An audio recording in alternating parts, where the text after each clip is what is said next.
Oh, I was just gonna, hey, there we are. Hey, everybody in the garage and the breakfast area, come on inside. Let's do this Esca Bona thing. Good morning. Come on. Just trying to get everybody in.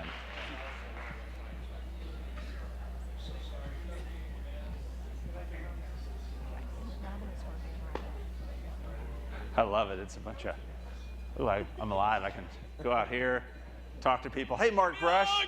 Mark Brush, and what do you want to say to the people? You're live. Have a great show. Come on inside.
Hello. You can whistle better than me, Marty. Do a whistle.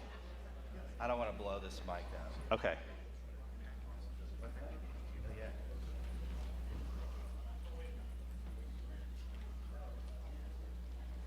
Is he alive? Battery check. Check, check, check. We good? Everybody's Thank you. gathering anyway. Good morning, everybody. Thanks, Jason Silverberg. His band is Lennings, and he's been playing for us all morning, so look him up online and buy a CD, maybe. Would that be good? Thank you. Thank you. Welcome to Esca Bona, Part 2. We're the Butler Brothers. Hey, man. Hey. How are you, bro? Good, how are you? We're really brothers, it's true. I was born in 1974. That was the year that our company was founded. We shared a crib in South Austin, which is now illegal to do. It's dangerous, don't do it. But Yep. Our parents were kind of strapped for dough, so we shared a crib. Yep. That was fun. And it taught us a lot about collaboration. Obviously, that's a big theme of this event. And Marty and I run a brand studio, and one of the brands we work on is a brand, it's getting an unofficial shout out. I didn't know this was going to happen to it, but it's Maui Brewing Company. And when you go to Maui, you see the Lucky Live Here stickers all over the place. Have you ever seen those? If you've ever been to Maui, Lucky Live Here. Well, I would say that we lucky be here. We find it to be an enormous privilege to be among all the entrepreneurs, company owners, farmers, scientists, the whole nexus of people that can really work on rebuilding a food system to be more just and more verdant and more sustainable. And that's really what Esca Bona is all about. And in our role as practitioners, that's something that we're always looking to align with companies that work that way. But we've also learned so much about the challenges, and frankly, it's very humbling. You know, when you think you know one thing, it peels back a layer of the onion to realize what you did not know. And there's a lot of specific areas we're going to be tackling over the next couple of days, and we'll go through that list. Marty, would you like to start? Food injustice, access to healthy, real food should be a right, not just a privilege. It's probably a value shared by everyone here today. And Ron Finley and I are going to be talking about that very shortly. The role food plays in climate change. Increasingly, that's understood, and and that's something we'll be diving into as well. More plants, fewer animals. It'll be a big theme today. It doesn't mean you can't have meat for lunch if you don't want it, but let's talk about that issue more. New technologies, and technology is not just, it's not the T word. Technology is something to be embraced. And I don't think anyone here is anti-technology. It's about how do we apply the best of technology to tackle the problems that we're facing. And engaging consumers to serve as the change makers that we need them to be for all the brands that we serve. Thank you, Marty. So our goal is to provide all of you with a chance to interface each other in a meaningful way. And it really is about you guys. Marty and I will try to be brief. We're not going to belabor people's bios. We want to encourage everyone to realize that, I mean, look around the room. This is small, and that is the beauty of this. The folks from New Hope created this event to replicate what New Hope was like when it was founded. Right, Dave? Right. And that's what you've got here, and it's a special moment in time. Robin last night was talking about how big this thing could get, and I was thinking, oh, I bet Carlotta doesn't want to hear that. I think they want to keep this small, and it's an enormous value that it is. And one of the things we're going to be doing today is a blitz with future partners who are great friends and mentors of ours, and we're going to get to attack the big framework challenge that we've laid down for this event together. And we're going to get to work together. Not only are we going to learn skills about how to attack problems and bust the status quo, but we're also going to learn a lot about each other in a way that maybe the Jeffersonian lunch wouldn't quite accomplish, because we're going to be working together. And there's no better way to understand how someone thinks than when you're working with them. And we're going to create an environment here where it's okay to think big and utter ideas that you might think foolish. Let's turn the filters off and the judgment off, and let's be less concerned with each other's job titles and more concerned with what we bring as individuals to this cause of making a better food system. There is a time capsule that is, I believe, right outside the doors here, and over the course of the event, we're asking people to write the one thing that they would love to see changed in the next 10 years. 2025 is the date? Yeah, 2025. So what's that one thing that you want to write down on a piece of paper and commit to? The thing that you'd love to see change the most, that will be buried someplace in Austin. We can dig it up later and see what everybody talked about. Which will be really interesting. And there is an app that everybody needs to download, or at least a quorum of people needs to download. Yeah, it's iMovie. So right. One of the things we're going to be doing off the back of the Blitz, similar to the time capsule, which will be discovered by aliens in the year 3042, this work that we're going to be doing with Future, we're going to be actually making short films of our solutions that we generate together. And we're going to end up being in about 50 teams, so that's going to be about 50 films, 48-second films, and we'll go more into the details on that. But iMovie is something it would be great if at least one person on each team had. And if you have an exploding Samsung 7, we apologize in advance. Anything else, Marty? I don't think so. We're honored to be here. We're grateful that you're here, and we look forward to a crazy runaway train of ideation and fun. Stay hydrated, eat fruit. It's good for the frontal lobe, and you're going to need it. And Marty has an introduction to make. Patty Spence, come on up. Patty is with Zevia, and he's holding it in his hand, which is a really lovely thing. Are you drinking it, or is it just? I am drinking it and holding it. Is it delicious? It is so good. Would you like to try some? I don't have any illnesses. Can I? Okay, go for it. 0 It calories, is lovely. naturally sweet. No sugar. So tell us about the largest non-alcoholic, non-sugar beverage brand in the U.S. Is that right? One of. One of. One of. Okay. Thank you. Not quite the largest. I'm so thrilled to be here. I'd love to just see a quick show of hands. Who hasn't been to Esca Bona before? Okay, good chunk of folks. So I've been waiting 11 and a half months for this. You know, when you're a kid, you look forward to birthdays and you look forward to holidays. When you're an old guy, you look forward to business events. This year was my 25th year at Natural Products Expo West, and it's one of my favorite times of the year because I get to see a lot of old friends and colleagues and competitors and customers, but at the end of the day, it's about commerce. And so much of the work we're all doing every day is the grinding tactical work that is involved in building a business or building a brand. And this is something very, very different. This is a rare occasion for us to step back and really think about why it is that we're doing this. Why are we in this industry? And to pick our defining issue. What is it that's going to drive us for the next 5, 10, 20 years? In my case, and Zevia's case, it's about sugar reduction. I believe truly that sugar consumption is going to become, we're going to become aware that it is the defining public health issue of our lifetime. Even today, diabetes kills more people than AIDS, tuberculosis, and malaria combined. In 25 years, 10% of the world's population will be diabetic. And we as an industry have not taken a lead in this area. When you look at a nutrition facts label, so many things look different for a natural product except one line, and that's sugar. How many grams of sugar we're putting in these products. So that's our issue. But you know, there are so many great issues that we can focus on and be passionate about. And so I'm just excited to spend the next couple of days with people hearing and learning about the things that drive you all. And so I challenge each of you to think about what is that issue and find at least one, if not lots of people here that you can share your defining issue with. And I'll be here for the next couple of days, so if anyone wants to hear about how to reduce sugar in your own diet or in the products that you make, please find me. But thank you so much. Thrilled to be here.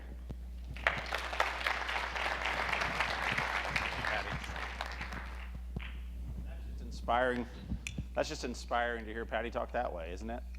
I mean, he could have gotten up here and just talked about his own product the entire time, but he's enlarging the frame right out of the gate. Ron Finley, is the gangster gardener in the house? Yeah. Well, come on up here. This is right. What's the Dun-dun-dun, dun-dun-dun. I'm going to move some stools down here, Ron, because I don't want to sit with all of our ghosty friends. I'd rather sit down here with you. Where's the Bonner sisters? Why it has to be the Bonner brothers? What's that about? Butler Brothers. I'd love to be a Bronner, though. How are you, sir? So, how you feel this morning? I feel How good. you guys doing? How many of you know Ron? Raise your hands. Damn, 3 people. No, a lot of people know you, Ron. Shit. This kind of disclaimer, I have Tourette's, so sometimes fuck motherfucker comes out, so it's Tourette's, okay? So don't get offended, okay? So. It's system change, Tourette's. So we talk about, Patty just kind of highlighted the idea of a why, and I think I first saw your TED Talk, but then I saw you speak at Expo. Right. I need these people to move over to one side so I can get a good picture. Oh, do the panoramic. Just go like this, but you got to keep a steady hand. Go on, I'm sorry. Stitch them together. Yep.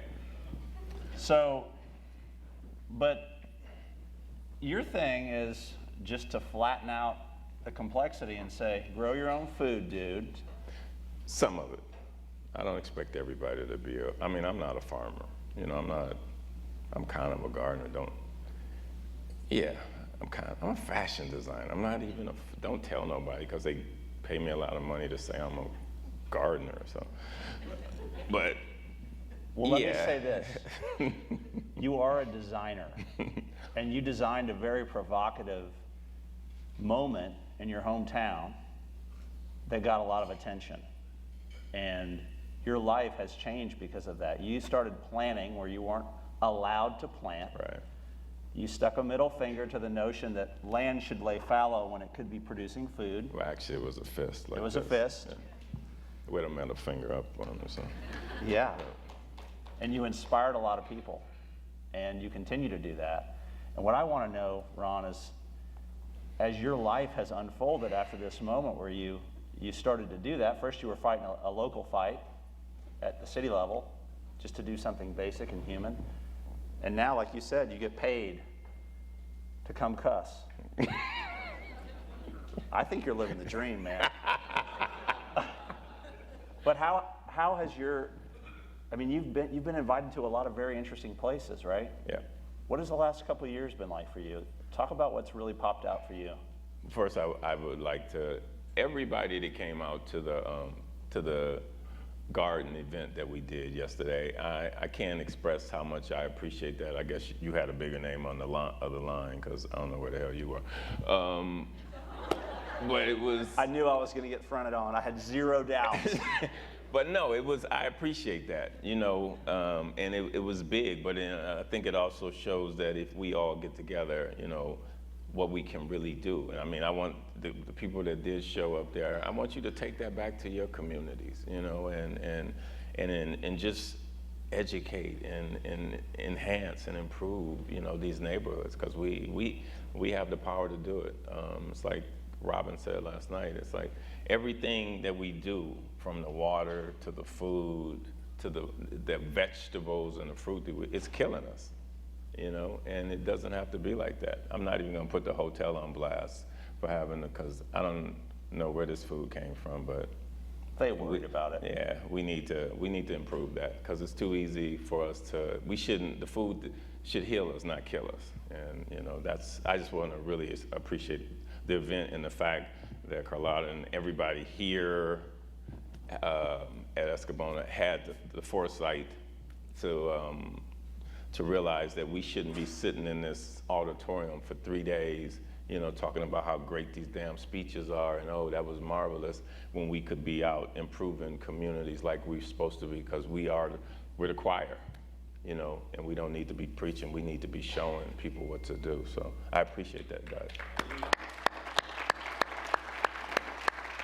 So there were about 40 people out there yesterday at Smith School here in Actually, it was about. From Esca Bona. From Esca Yeah. Bona. I think altogether it might have been like 60, 70 people out there. It was beautiful, And a lot of people learned stuff.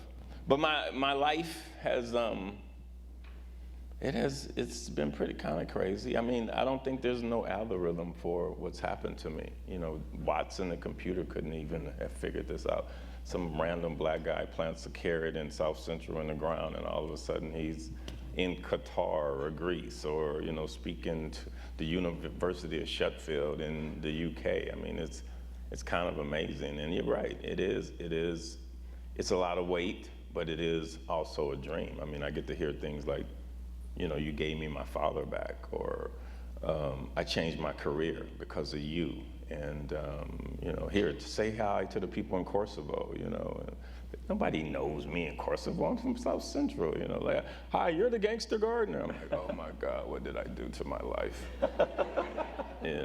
But no, I'm so honored, that you get, that I get to hear people tell me that I inspired them. I mean, I get to hear that damn near every day. So, and that keeps me going. So it's a beautiful thing. One of the things that you've done, in my estimation, is, and you just highlighted it with the school project, you talk about food literacy, Right. And breaking it down. Not food literacy like you need to go read a book about it, but food literacy like you need to get your hands in the dirt and understand the simple, short line between you and your food. Has that been something that you feel like has been a theme that's emerged in your work? Well, yeah. I mean, what most people don't get, my work ain't even about food. Really, my work is about people. I tell people I don't grow food, I grow people, and hopefully they'll grow some food. It's the connection. It's getting somebody in that soil and let them know this is where you come from. This is what you turn into. Mm-hmm. Just like a leaf, we decompose the same way a leaf does. Think about that. But we don't look at things. I'm trying to show people in these communities, kids, that you are standing on a resource. You ain't standing on no damn hope. Fuck hope. You can't do nothing with hope but hope. But what can you do with an opportunity? And that's what we need. You are standing on top of opportunity, and that's that's my lesson. Because a lot of these kids in a lot of these areas, they don't have no opportunities, and they don't dream, So we have to literally teach kids how to dream right now, And my whole thing is, people ask me, well, what do you do then?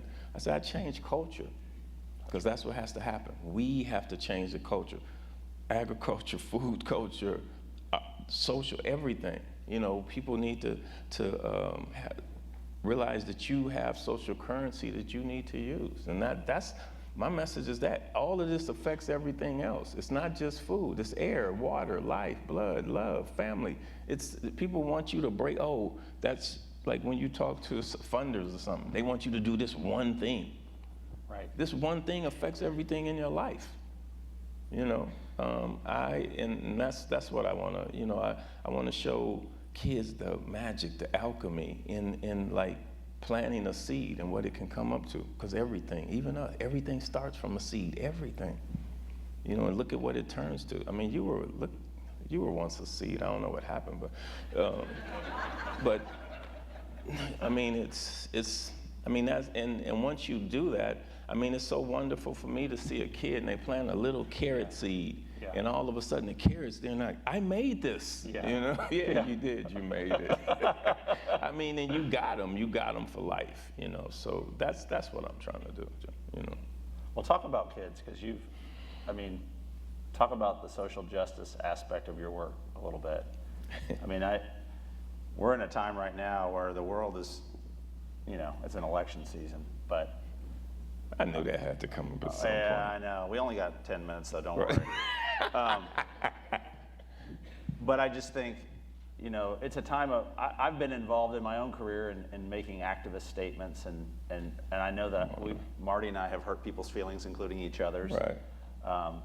You know, and sometimes you got to hurt feelings to get a point across, but there's also a time in which you really have to come with empathy and respect for other people's opinions. And I know that you like to bring dynamite to the dam a lot, and there's nothing wrong with that.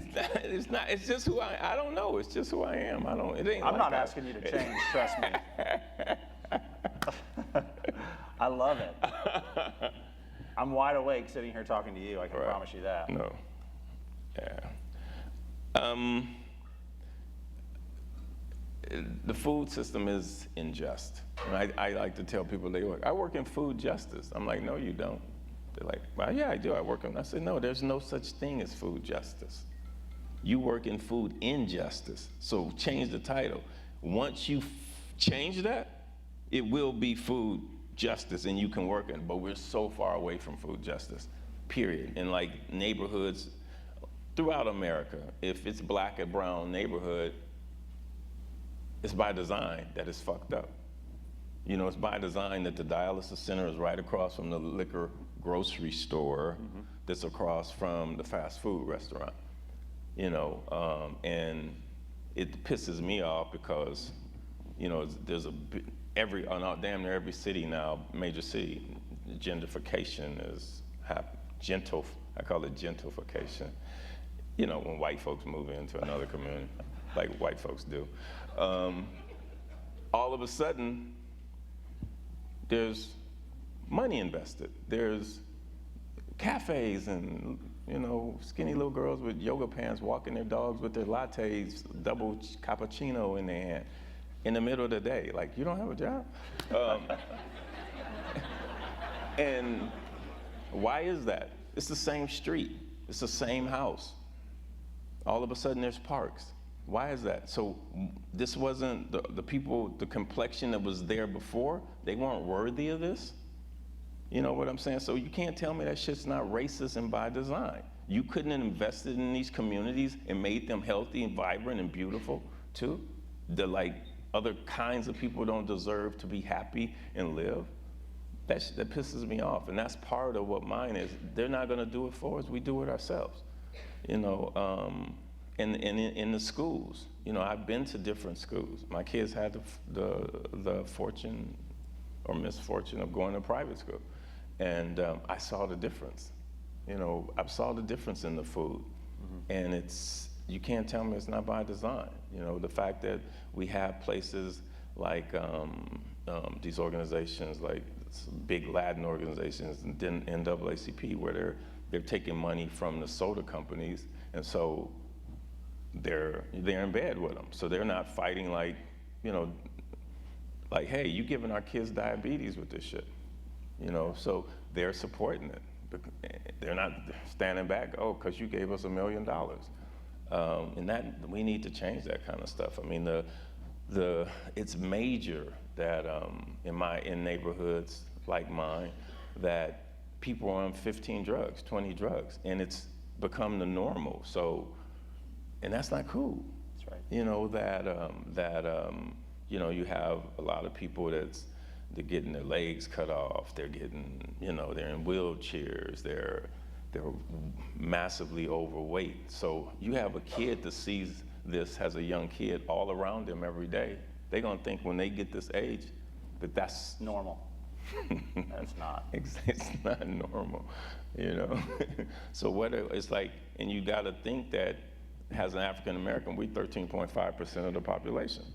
So why are we have the most diabetes? Why do we have the most people in prison? It doesn't. I just robbed everybody in this room if that shit made any sense. You know, that we're 65, 75% of the people that's locked up in prison.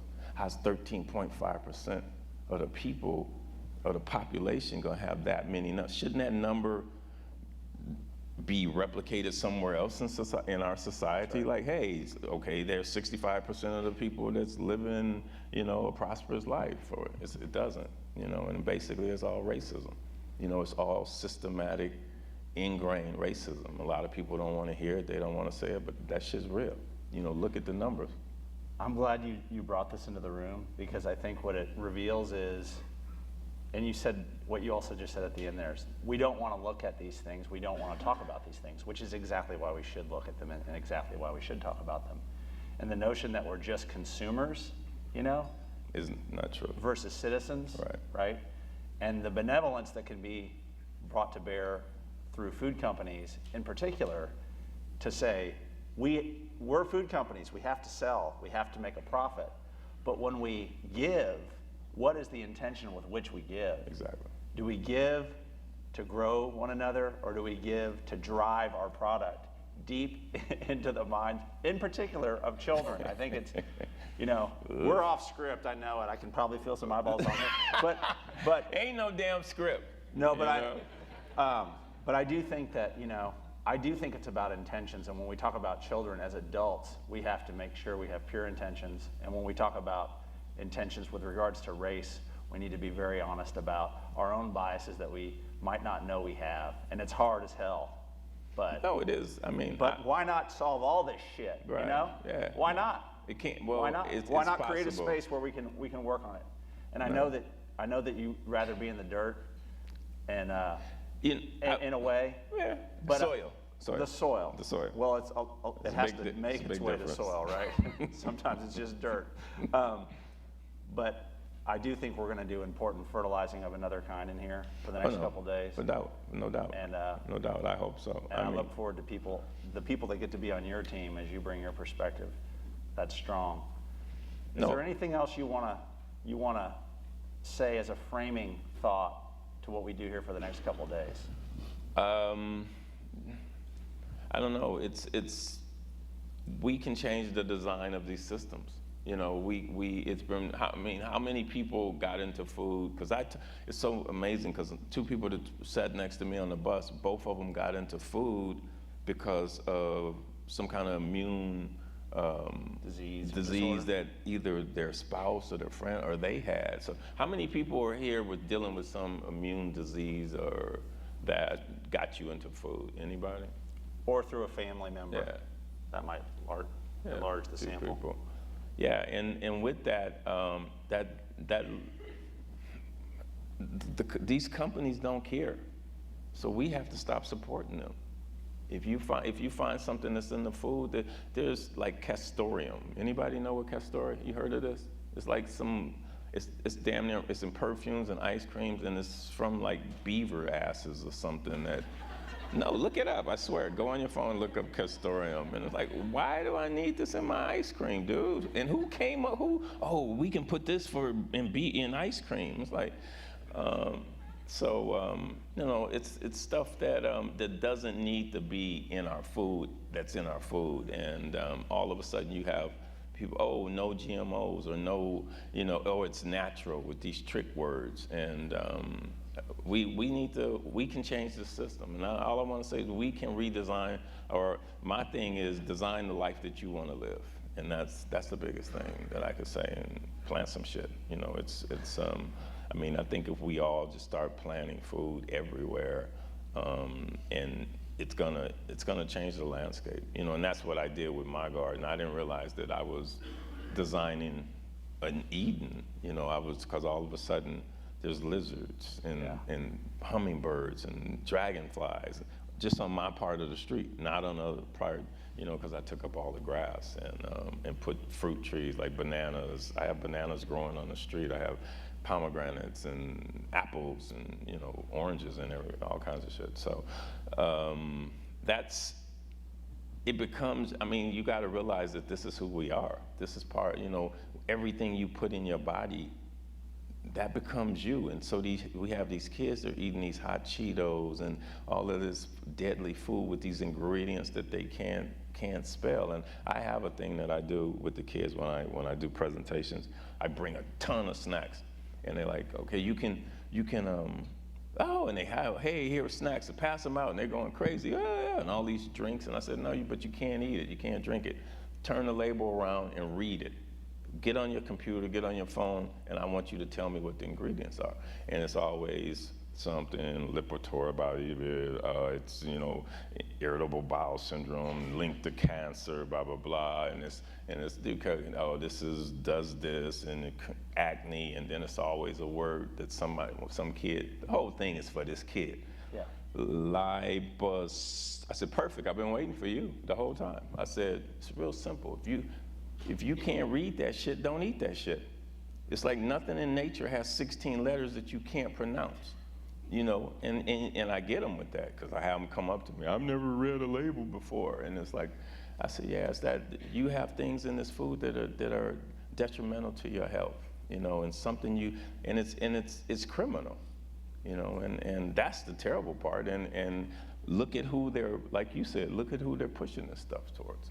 You know, the rates of diabetes in these black and brown neighborhoods is terrible. And we have companies like DaVita who's out there, they're like fleas on a dog's ass. You know, they're not trying to help people. You know, they're not trying to cure people of diabetes. They're just trying to treat it so they can get money. And we need to change that. You know, my whole thing is for people to take ownership into your own life and stop waiting for somebody else to do it for you. You know, that's what I got to say. Thank you. Thank you.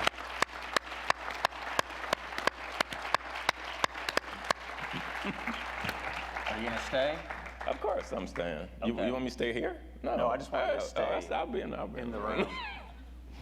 Don't fly away, man. Thanks, Ron. Thank you, Rick. Take care of yourself. Thanks, guys.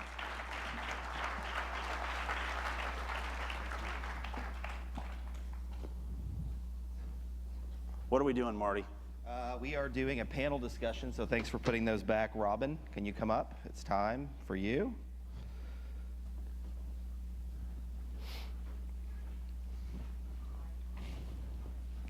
Yeah, come on up here. Hi, how are you? Welcome back, Robin. Good to see you. Everybody heard Robin speak last night. I think the room is very familiar with what Robin stands for. And she made it very clear again last night what she stands for and what she believes in. So this group is going to be talking plants versus animals and the food system and finding a healthy balance between those things. So it's sort of like a veggie burger with bacon on it, maybe? Exactly. So let's call up some people that we need to have join us. Who all is joining us today? I have a list. Matthew Sade from Kite Hill will be on the stage with us. Jonathan Wolfson from Terra Via. Mark Tilson from Native American Natural Foods, makers of the Tanka Bar.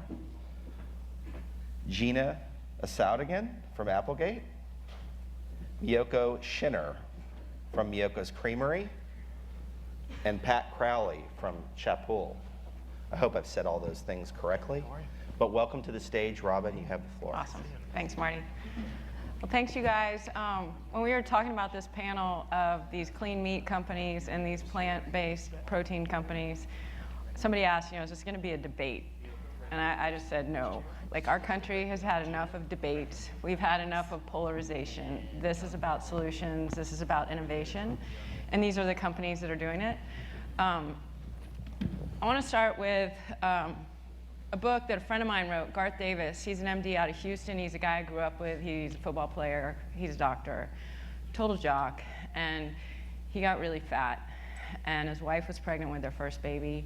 And he was trying to do this interview for the Houston Chronicle. So he said he'd go run the stadium at Rice University, which is what we used to do as kids. And he said he got there and he just thought he was going to puke, you know, and he'd eaten just all this stuff for breakfast. And he kind of like made it through the interview. He ran the stairs, and he literally went to the bathroom in the stadium and threw up. And then the next day, he went to go get his eyes tested, and the doctor said, "You've got cholesterol in your eyes, in your eyes." And he was just like, "What the hell is that all about?" And so he started researching food. And what I loved about it was he was from Texas, he's a football player, and he's an MD. And he decided he was going to try to find like the greatest meat-based diet in the world that he could find. And he couldn't find it. And he kept coming back to this thing about moderation. He wrote this book called Proteinaholic. If you haven't read this book, highly recommend it. Carlotta, he would be an awesome speaker next year at this event. Great guy. But it really frames this issue in a really smart, sensible way, which is what we're here to do. The panel behind me today, these guys are innovators, and they are taking their category forward, and that's what this is about. That's why we're all here. How do we move our food system forward? How do we get it out of this train wreck collapse scenario that Ron just talked about that's making us so sick, that's making our hearts hurt every single day when we see somebody that we love who's diagnosed with cancer, diabetes, or one of these conditions. And this is the future of food. 100% right now, this is the future of food. This is our generation of kids. They're going to inherit this country, their productivity, their innovation, their creativity, their entrepreneurship, all of that. This is what they look like right now. So is it any wonder that we spend more on drugs and healthcare and disease management than any other country on the planet? And like the economic side of my brain just says, that is such a waste of money. Why are we giving it to the DeVitas? Why 18 cents of every dollar? Is it going towards disease management instead of something else that's going to help move our country forward? How can we be the best country on the planet when all of our resources are tied up managing disease? The CIA ranks life expectancy at birth. And you know, as I was first kind of moving into this space, I'm such a data wonk, and I was trying to capture all this data. And I thought, you know, like, where are we on this list? I didn't even know this list existed. And the CDC is funny, like, they don't count a lot of stuff. They don't count food allergy deaths. They kind of are selective. So the CIA is a pretty legit source. So I thought, where are we here? You know, life expectancy at birth, we're America. You scroll through this list, we're not in the top 10, we're not in the top 20, we're not in the top 30, we're not even in the top 40. We kind of hover somewhere around 50. Latvia, Lithuania are right there with us. And when I first read that, I thought, you know, this challenges what I believe to be true about our country. And I realized, you know, you got to pull that curtain back, and it is brutal, and it is so hard to see that. But it is the only way you can move it forward is when you really look this thing in the eye and say, okay, we got to get down to the business of fixing this. We need a new prototype. We've inherited a really broken food system. If you think about it like an operating system, like we know with all of our computers, it is old, it is dysfunctional, and it does not work anymore from start to finish. And we innovate in this country. It's what we do. It's what we're really good at. And if you think about it, once upon a time, we once thought the fax machine was awesome. It was awesome. And then we got better and we got smarter. And that's the opportunity in front of us today. This is one of my sticking points here. You know, these GMOs, this operating system that's chemically intensive, brilliant business model for Monsanto. They sell chemicals, and guess what? This helped them sell a ton of chemicals. It trashed the planet, it trashed the soil, it trashed the oceans. That same ingredient, Roundup, that we're told not to keep under our kitchen sinks, to keep out of the reach of kids, that same ingredient is what's being sprayed all over our food system, all over our farms, all over our soils, and it's getting into the water. So we got a massive detox project because of these guys. And they said it was going to feed the world. We talked about it last night. 30 to 40% of the food that we produce is thrown away. We don't have a production problem. We have a distribution problem. It's not feeding the world. It's making us fat. It's making us sick. And we're on drugs. This generation of kids has earned the title of Generation RX because of the number of medications that they are on. When we talk about how do we feed these kids, how do we get families to invest in clean food, they don't have a choice if they're spending $2,200 on EpiPens. How in the world can they do that? They've got to choose between the life-saving devices of insulin and pumps and injectors, and then we're telling them they got to spend more on food? One's acute, and the other is this low-lying curve.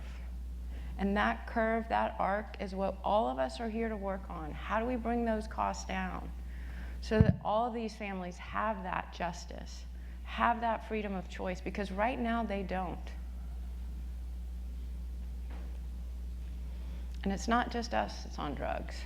The meat's on drugs. Through Applegate and Gina, I saw a film called Resistance. If you have not seen it, get it, download it. It's an hour long. It talks about what has happened as we put our meat on drugs. And the reason we put our meat on drugs is, again, we put these animals into an operating system that is not sustainable. It trashes the animals. And if we eat trashed animals, Ron just said it, we are what we eat. We eat that trash, we become that trash. And this is what's happening to the animals that we eat. They're on drugs too. So the panel today is here to talk about all of this. And I think the meat-based, plant-based divide can be almost like a religious divide. I don't want to go there. That's not the point of this. The point is to highlight the innovation of these companies, to highlight what these CEOs and what these thought leaders are doing. It is a really exciting time in our food system. It is about all of us moving it forward and pushing it forward. So super excited to have you guys here today. Thank you so much for being part of this conversation. I think what is fascinating, as I was reviewing everything about this amazing panel, is that dairy is out. Dairy's out. You guys are cleaning up meat in a really significant way, and then you're creating these alternatives with these plant-based proteins. I think you see dairy as one of the top 8 allergens. It's exploding. There are all kinds of issues around dairy. That market, that category is exploding right now, partly to meet the needs of these kids, partly to meet our own needs. But I also think what's fascinating is that you guys are tackling all of this from a really different angle. So with that, I want to kind of open it up. And Pat, I would love to start with you, because Pat is the founder of a company that's using crickets as part of their protein source. And I would love if you could kind of talk about how you see that as a sustainable solution to some of the issues that we're seeing today with the meat-based culture and, you know, the way that we have kind of messed things up. Sure, yeah. So my motivation for trying to incorporate insects into our food supply came from what I call an orbital view of the planet. I was working as a hydrologist and agricultural water planner, and I'm looking intimately at our overconsumption of very finite resources that go into our food system. And from that lens is when I stumbled upon insects as a very environmentally friendly, very efficient, non-consumptive in comparison to a lot of our protein sources. Increasing the diversity of our food supply. As a scientist, I'm very adamant about increasing diversity as a form of health across the board. And so through that frame, it became evident that the only reason we don't have insects is for cultural reasons. And far too often we let kind of culture and marketing drive, be the captain of the ship steering our food system, when it's not very conscious many times. And so this was an opportunity to create something at the consumer level that would drive kind of a conscious purchase to fund and essentially grow a supply chain to incorporate insects into our food supply. So it's really kind of romantic, like, you know, we're looking 50, 100 years down the road at creating this infrastructure for a planet that is going to be experiencing some massive changes to our climate. And we need to start planning for that now. And we need to create infrastructure for our future generations to be able to build upon, to adapt to some changes that are coming our way. And the more conscious we can create that infrastructure in our food system as far as the balancing our overconsumption and our production of waste, the better. So that was my motivation for it, and that's our minds as we're playing in that CPG space of marketing this totally new concept and blowing people's minds. At the same time, we're looking out for their children and grandchildren in our own framework. So I think what's interesting is, to say that you come out of this science background, and I think, we've sort of, up until this point, we've kind of compartmentalized everybody, and now what we're doing, we're just sort of opening it up. We're saying, like, we need all hands on deck. We need all of these minds innovating, and if we put this person with this person and stick them in a room, what can they come up with? What can be created? And I think, Jonathan, with what you guys are doing with the algae, it's the same kind of thing where it's like, just because someone hasn't done it before, there's this huge opportunity to say, how do we leverage this technology and how do we create something? And I'm wondering if you can kind of touch a little bit on that and how you were able to bring that conversation forward as well, because it's parallel in a way. Well, I ended up here, I think, I ended up here by mistake. So I think for the right reasons, but by mistake. I started the company with a friend, Tervi. I started the company almost 14 years ago now. And the mission was to attack the major systems that we need to live on. And initially, we were working solely in renewable energy, and we were using algae as our platform. And there was an aha moment about a year and a half in, that one of the other major systems, which was really in need of innovation, was directly in line with what we were developing. Specifically, algae is the mother of all plants, and it's been producing edible fats and edible protein and edible fiber and all kinds of micronutrients since before any plant. And every plant evolved from algae. And for us, we said, wow, we are already looking at all these algae. How can we really bring them to the world? Now, developing a brand new food ingredient requires safety and regulatory and figuring out how to grow the algae at large scale. And what we ended up doing after all these years was developing really, I'd say, 3 platforms from algae. One is a whole algae ingredients platform, which are really, they're just whole algae. And they're grown through a fermentation process, really very similar to making wine or beer. Very similar, in fact, the same kinds of tanks that you would produce wine or beer in. And the second platform is oils.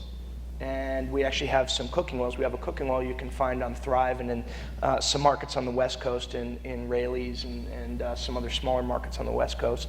And then the last thing is, algae, as I said, is Earth's original food. And it's also the thing that gives us the unique properties of healthy fats in fish, because that's what fish have been eating in the ocean. So we decided to tackle another problem, which is the fact that to farm fish today, we pull massive amounts of wild fish out of the ocean, we grind them up and feed them to farmed fish.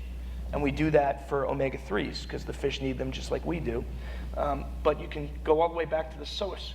So we went back to the source and we scaled up production of algae to feed farmed fish. And we're doing that now in Norway and Scotland and Chile, which are the 3 biggest markets where salmon's grown. So algae really is just an incredible thing, but it required figuring out how to grow. So, I think what we're also realizing, and thank goodness, with social media and our ability to reach into other countries and extract information that would have required getting on a plane, 20 years ago, now we can kind of harness this knowledge base. You talk about other countries and how we're able to sort of take their best practices. And I think probably one of the greatest and most surprising examples I've ever heard was when I was invited down into Dallas to speak to Chili's restaurants. And they didn't, the head of their culinary team didn't know what a GMO was. I mean, it really was a fascinating exercise to kind of go into a company that hadn't had any of these conversations yet. And yet the one thing, the guy that was responsible for purchasing their baby back ribs that they're so famous for, he was so proud of the fact that they pulled the practices from Denmark. Because in Denmark, they had this higher standard, less drug use. And Gina, I know that we've talked about this. Those better practices, like what Chili's was able to do with that baby back rib, which still to this day, I cannot believe that that company did it. I know that that's something that you've talked about. And Applegate has always been a leader on best practices in the meat category.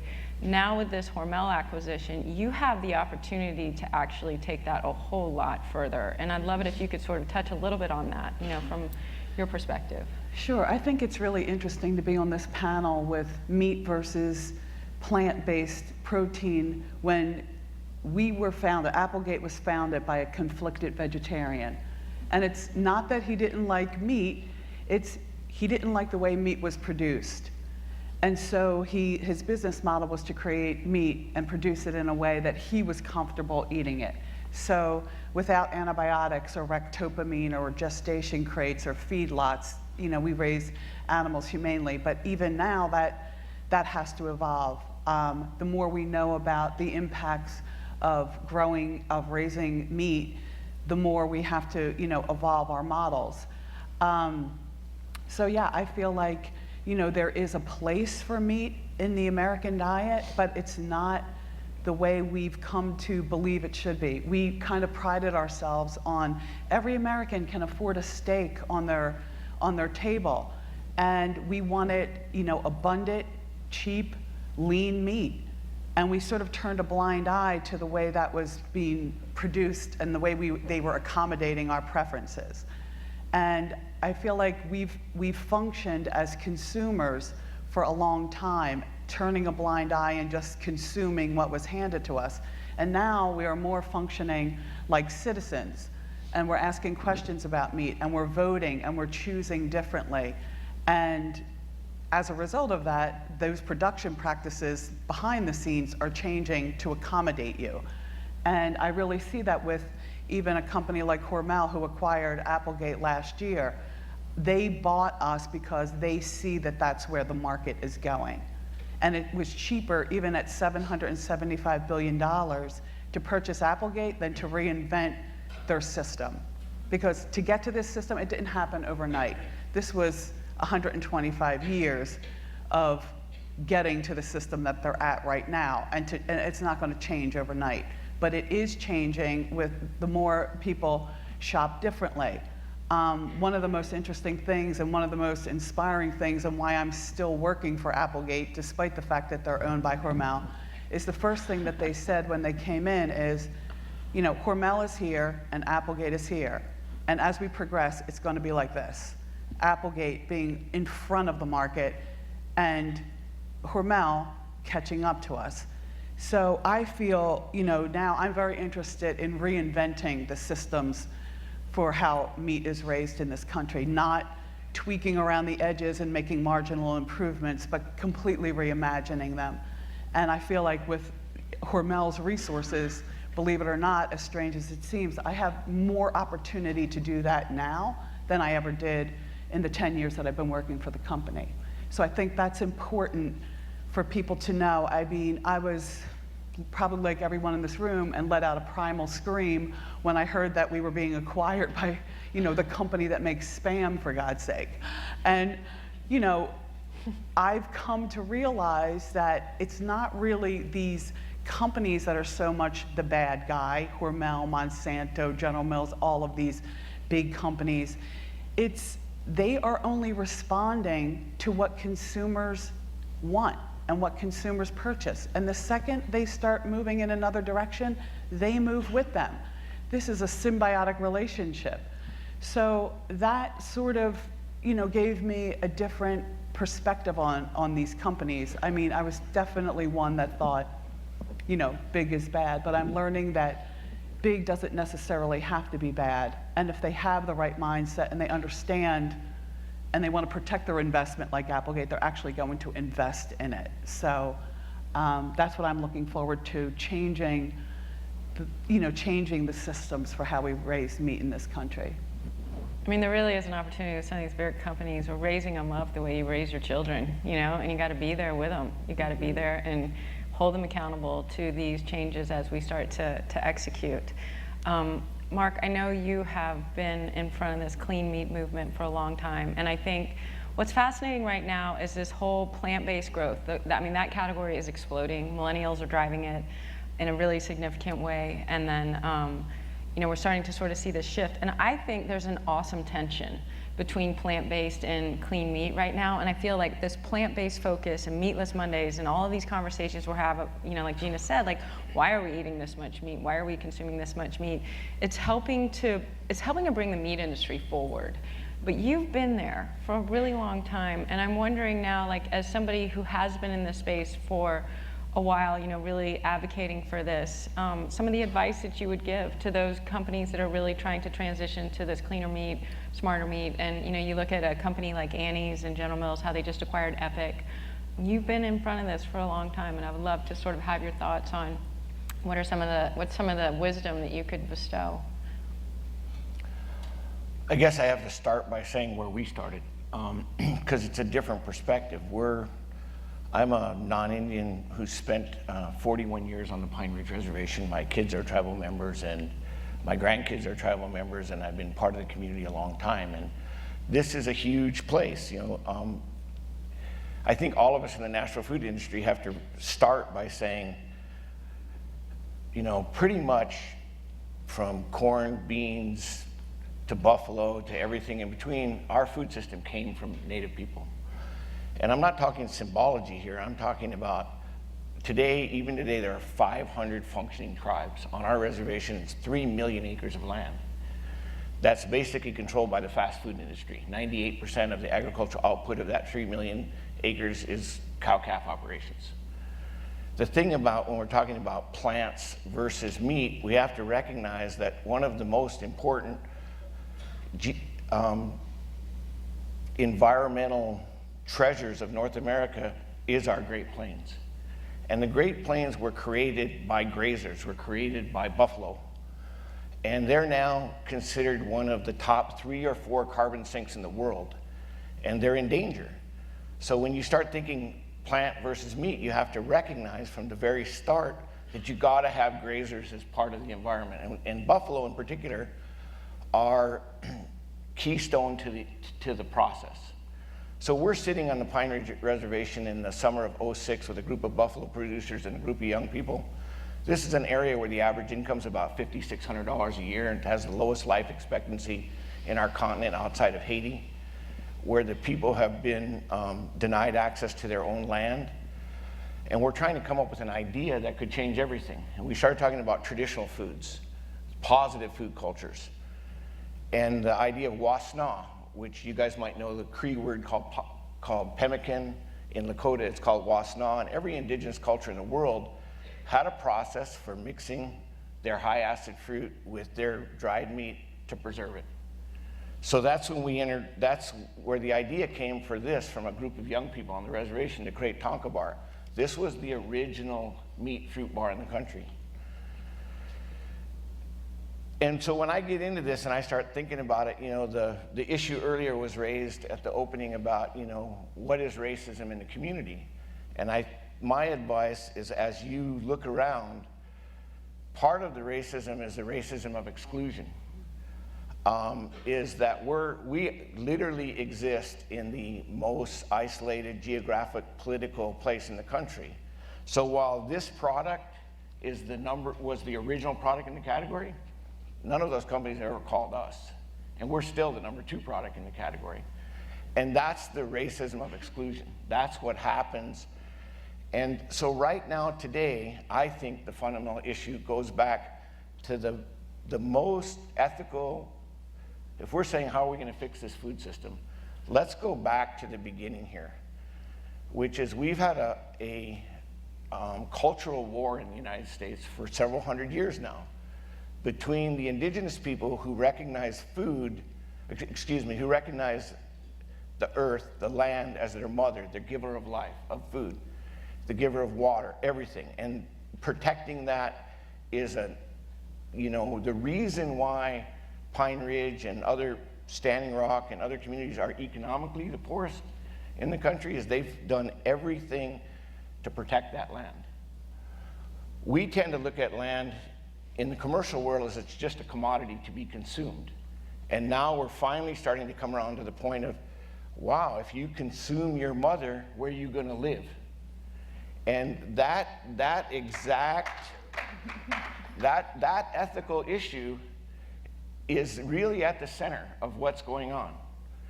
And it's hard for me to talk about this right now without mentioning the fact that, we talked about the dangers of water. And right now, in North Dakota, we all know that our water's being commodified, just like our land's being commodified. We also know that the petroleum industry is threatening our water supply. Right now in North Dakota, there are 300 tribes, over 5,000 people camped at a camp on the Standing Rock Reservation with people from all over the world trying to stop this pipeline. And you don't know about it because now they're arresting the press. And we can't, in isolation, sit here and say, we're going to design a new food system and fix the problem by having some little, let's play around with the ingredients and let's come up with a better label and let's see who we can beat on a shelf space or whatever. I think we have to go back to the ethics of food here, all the way back. Not, before Butts introduced chemicals in the 70s, you go back to corporate control of food systems in the 20s, 30s, and 40s, and then you go all the way back to the whole ethics about how we own and manage land. I know those are hard things, and there's a lot of investors in this room who are like, oh, don't mess with land. But we got to start saying, what is right here if we're going to feed the world? And, so we have a really big challenge. And we have a history of a really, really healthy food system. The Indian people of this continent have been sharing it all along. But when we adapt it, even we in the natural food industry, I was reading an article about a group of young guys from a co-op who in the 60s went down to Navajo and learned all about Navajo blue corn, and they created the Navajo blue corn chip. And so you know what they did? They went to Ohio and planted Navajo blue corn. So those Navajo people who shared their intellectual property rights, they didn't get anything for that. And we have a history of doing this throughout all of history. So if we're going to put the cards on the table about changing the food system, I think we got to start recognizing these all the way down the line, because we have the traditional knowledge in the United States still exists how to feed each other. And I do agree, I'm not anti-technology, and I'm not saying that it's critical that we use our best minds to move forward and feed the world. But we also have to have some kind of ethical basis for it. And what Native American Natural Food is bringing together is, we didn't come into the food industry as foodies. We came into it as social entrepreneurs. How can we, in the middle of a county that has 65% unemployment, create opportunity for people that can't control their land base because it's exploited? How can we use a traditional animal to come back? So, we basically have a little bar with this big, huge mission. And I really believe that the natural food industry needs to look all across, whether it's inner city folks, whether, the fact that we're very comfortable having the Hispanic population harvest our food, but are we helping them own brands? Are we just using the symbology of indigenous cultures around the world? Or are we, in effect, by ignoring, still being exploiters? Because if we are, we're just going to change the chairs on the Titanic, and we're not going to actually change it. And I really believe that. So you bring up some really good points. I think what our country is confronting right now is a real illiteracy. And it doesn't matter if you've gone to the best schools and you've got all these advanced degrees. If you're not literate in food and soil and the production process, you're at an enormous disadvantage. And I like the way that you frame this, and I really would hope that everybody would take this away, that this isn't just a room full of food entrepreneurs. This is a room full of social entrepreneurs. And the work that's being done in this industry today very much speaks to that.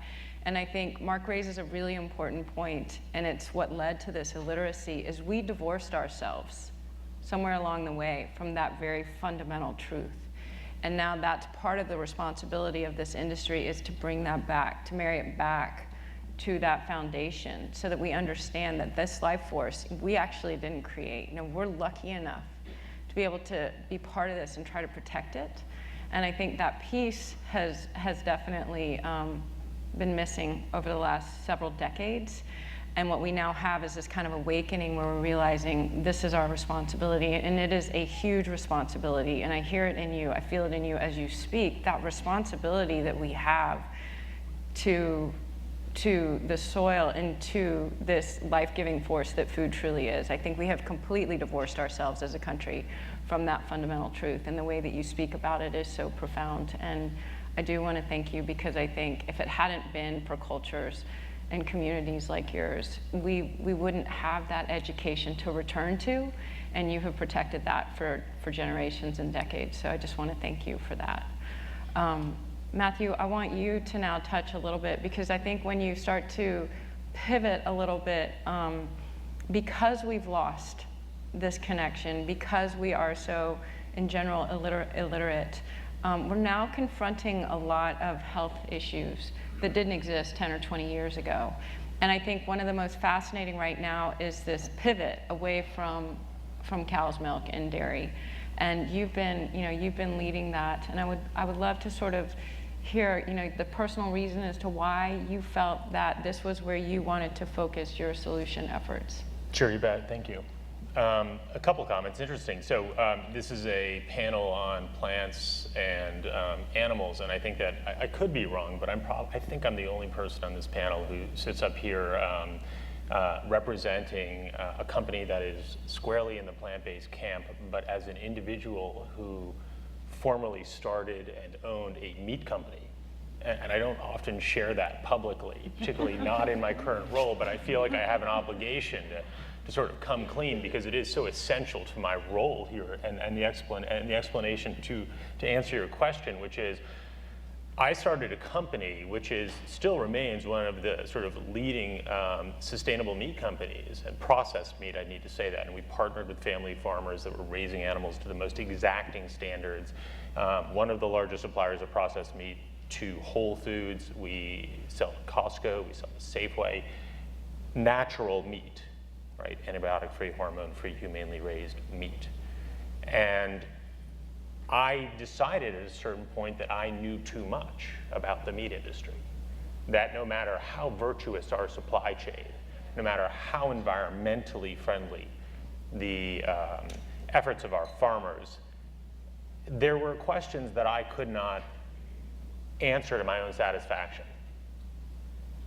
And it was about environmental impact, and that is a well-established case, both against a condemnation of the entire animal industry, livestock industry. And the challenge there is that while natural meat, something that I participated in wholly as a founder and an entrepreneur, no matter how much better it was for us nutritionally and from a personal health standpoint, the problem is that there's this completely counter curve, which is that the more environmentally friendly your meat, the more resource intensive your meat is, and hence the less environmentally sound that meat is. And that's a little bit of I think we talk about sort of understanding of the meat industry. Grass-fed meat is some of the most resource intensive meat. It emits more carbon into the atmosphere than and this is sort of the shocker for people, than animals raised in a CAFO. And I'm not just pontificating, there's data, there's science behind this, it's well understood and accepted. And so I agree, it's better for your body, but from an animal welfare standpoint, and most importantly from an environmental standpoint, this is a no-win situation here.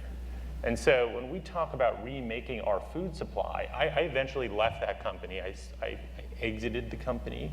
And then I was approached by a Stanford professor who said, hey, I'm starting a meat company, but it's a different kind of meat company. And that company is now Impossible Foods. And it addressed all the challenges that I saw with the meat industry, animal welfare, and most importantly, the reason he started that company was, and the reason that Kite Hill exists as a plant-based dairy company, is because we wanted to try to put something in the marketplace that addressed all of the very profound challenges with animal protein, whether that's for meat or for dairy. And so we developed a platform of products that I think are, seemingly addressing this sort of obvious challenge. We sat down and we said, boy, what if you could just cross good tasting with made from plants? Wouldn't that be sort of obvious? And the challenge is that no one had done that before. And I know that sounds odd, but there were lots of products in the market, but I would tell you that if you asked people what they actually thought of them as we did, they'd say, well, I buy them because, well, it's the best thing on the shelf. That's not a compelling reason. And so we said we have to do better. And I think that, when I look down the road, and I'll tell you something about some of the data that you presented, which is fascinating, is I had dinner with an epidemiologist from the Mayo Clinic, and she tracks the incidence of food allergies among populations. And of course, we are her prime case study number 1.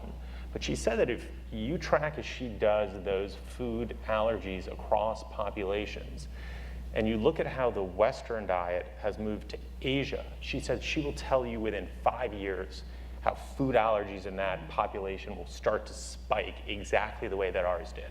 It's just a matter of time. And so we sat down and said there just has to be a different way. We have to rethink the food we eat. And I think that the idea that I am really a big fan of, and Kite Hill is about trying to put products in the marketplace that are not just for people who have no choice about what they consume.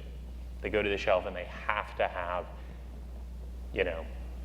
a non-dairy option because they are intolerant, they are medically restricted, but more importantly for that massive opportunity in the marketplace, which is for the people who are aware of the fact that they should eat less dairy, they should eat and consume less meat, but have not found anything on the shelf today that in any way, shape, or form, they would be willing to trade off that meat or that dairy for this new product. And so for us, it's about saying, first and foremost, it's got to taste good. It's got to be something that people would say, I'd be willing to do that.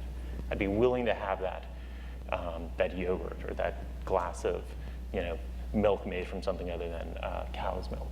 And so that is the opportunity that we see is out there, because we need to put options in the marketplace for people that appeal to what is most important to them when it comes to food. It's taste. It's taste, and then it's taste number 2, and it's taste number 3. And I would like to tell you that people will make purchase decisions based on environmental impact and on animal welfare issues and on food justice issues, but they don't. They want it to taste good and they want it to be fairly priced. And we need to compete on those terms first and foremost. And the other thing I would say, in just response to some of the comments up here about how companies are just responding to what people want, I personally think that's bullshit. At the end of the day, business has a social responsibility. It is our job to go up there and to put products in the marketplace that we think are the products that people should be consuming, because we are the ones that are being tasked with being the experts, not consumers. They're not. And if they were, they wouldn't have been duped all of this time. So the fact of the matter is, our job number 1 is to live up to that expectation where we know better, and we need to basically take that responsibility forward and create products that we know are better for people, that are better for the environment, that are better for animals. And so that's what we try to do.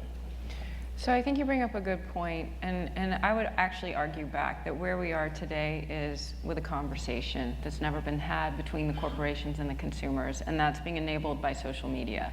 The internet's changed the game, and the ability for the consumers to vocalize and verbalize and catalyze these changes is creating this conversation now with the companies, and the companies maybe before where they knew how to do the right thing, but they weren't doing the right thing.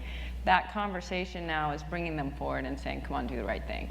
And something that we see over and over again in the industry is courage is so contagious, and that as one person has the courage to stand up with the truth and do the right thing, it will no doubt inspire countless others. And I think we're seeing that inside corporations, where you see a senior executive really step forward and commit his 18 years of experience to pushing that thing forward. But the status quo is incredibly entrenched, and I really do think it takes that dynamic between the consumer and the companies right now to really push it forward. Because unfortunately, I come out of Wall Street, all those companies care about is the next quarter's earnings. That is all they care about. That's who they've got to answer to. Those shareholders is who they're answering to. The consumer they can push out. It's just what's going to happen in the next quarter. So how do we continue to catalyze this conversation? And I think, Miyoko, you've been doing that, because I look at what you've done as a teacher, really, over the last 20, 30 years, the way that you've communicated the value of this. And I think, we're having to teach each other, whether we're inside these corporations, like Gina's doing it at Hormel, like Matthew is doing with his life's work, you know, that transition from, I couldn't do this anymore, and he had the courage to move through and to mobilize that. I think, you know, for you, you have been teaching. I mean, yeah, you've written a lot of these cookbooks, but really what you're doing is teaching. And I wonder if you could talk about that, because I would think 20 years ago when you were first doing that, your audience was probably a lot smaller. Yeah, 20 years ago, it was definitely a lot smaller. I had another company then, and we made meat analogs and vegan cakes and things, and you were constantly explaining to people why you were doing what you were doing. So I feel like the industry and the consumers have caught up with, you know, what I was thinking about 20, 30 years ago. And we are really in a special, unprecedented time in human history where we have options. We have the option to choose what we put into our bodies. Throughout human history, most people did not. You ate whatever was in front of you. You ate what was available at harvest, or what you hunted, or whatever. We were all in some sort of food ghetto at some point. And there are unfortunately still those food ghettos, as Ron was talking about earlier. And some people today in certain societies, in certain places, even in the United States, do not have the option to choose what they want to eat or what they should eat. Well, we're the lucky ones. We have the option. We have the resources. We have the knowledge. We're thinking about these things, working through these issues. Maybe there's a range of opinions and research on what we should be eating, but every single day we have a choice that we can make.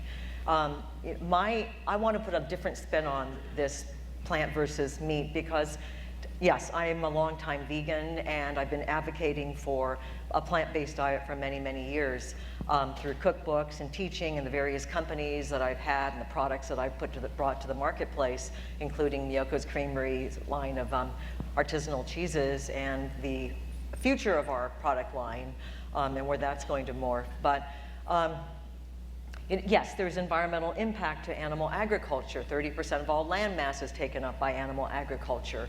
18 to 51% of greenhouse gases are as a result of animal agriculture. There's a lot of science behind why we should be eating fewer animals and less dairy. And millennials are definitely catching on to that. But there's another angle. When we think about food, we really tend to think about food from a very anthropocentric viewpoint.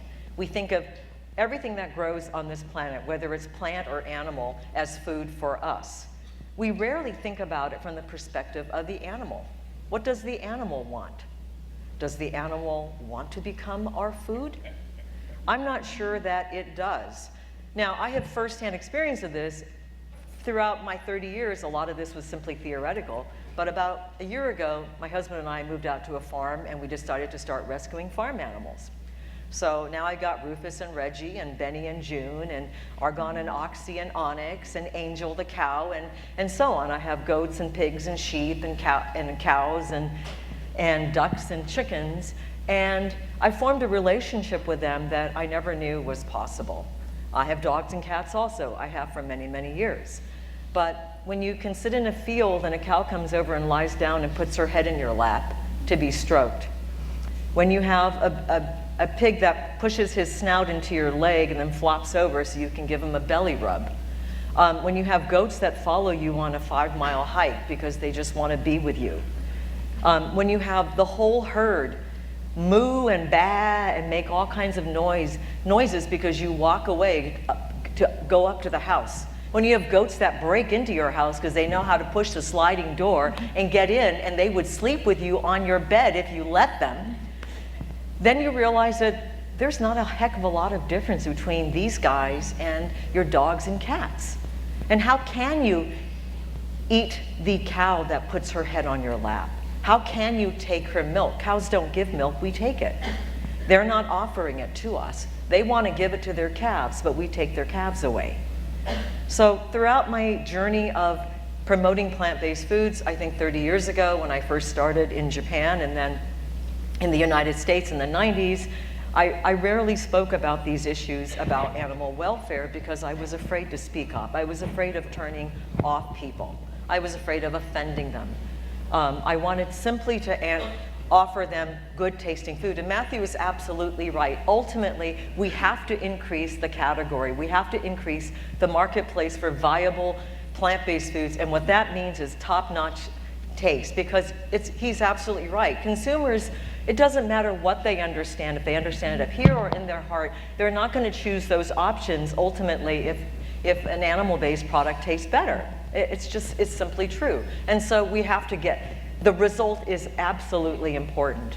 And so for all these years, I was simply promoting the result, the flavor of everything that I made, my cookbooks and how you can make this and how you can make that. But I'm at a point in my life now where I realize there's a sense of urgency to do this, to inspire people, to communicate what is going on in animal welfare, and maybe for people to just stop and think about the perspective of their food choices from the animal's perspective.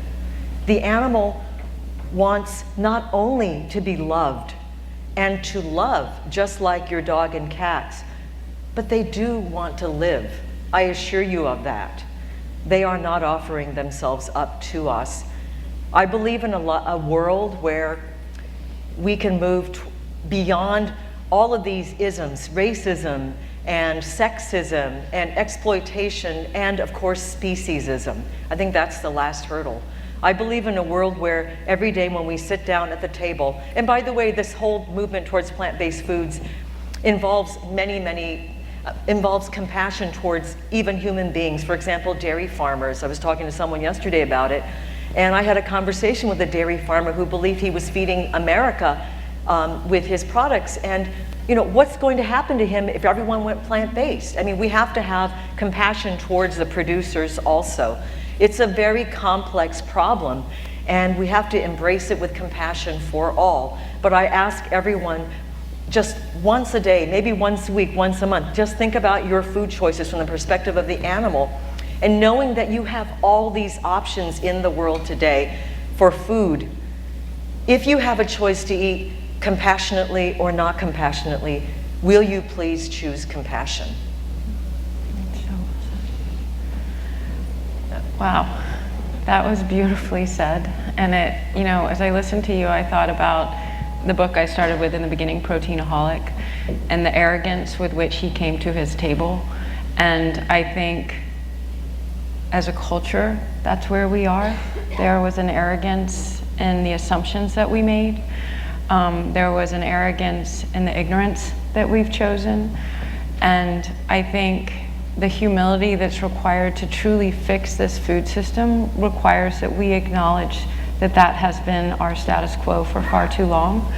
I think about how animals would have been consumed hundreds of years ago with that very mindful awareness that you're speaking of. You know the sacrifice that has gone into that, and I think we are so divorced from that sacrifice. We have become totally numb. And I think when you think about us as a country, that numbness permeates a lot of different aspects of our lives. It's symptomatic across a lot of systems, not just food. And I think one of the privileges in this work, and it's why I think it's such a powerful community and such a powerful family, is that we have chosen to stare that heartache in the face. We've chosen to say, I will commit my life to this, to push it forward, to move it forward. I will do something that's braver than I ever thought I could do. I will speak on issues that I'm not sure if I will be mocked. I'm not sure if I will be dismissed or marginalized, but I will speak on these issues. And I think that kind of courage is so contagious. And one of the things that I've asked the panelists to consider, and I wish we had 2 hours, because obviously, as you can tell, these resources are truly incredible. So afterwards, grab them and really leverage them for the knowledge and wisdom that they have.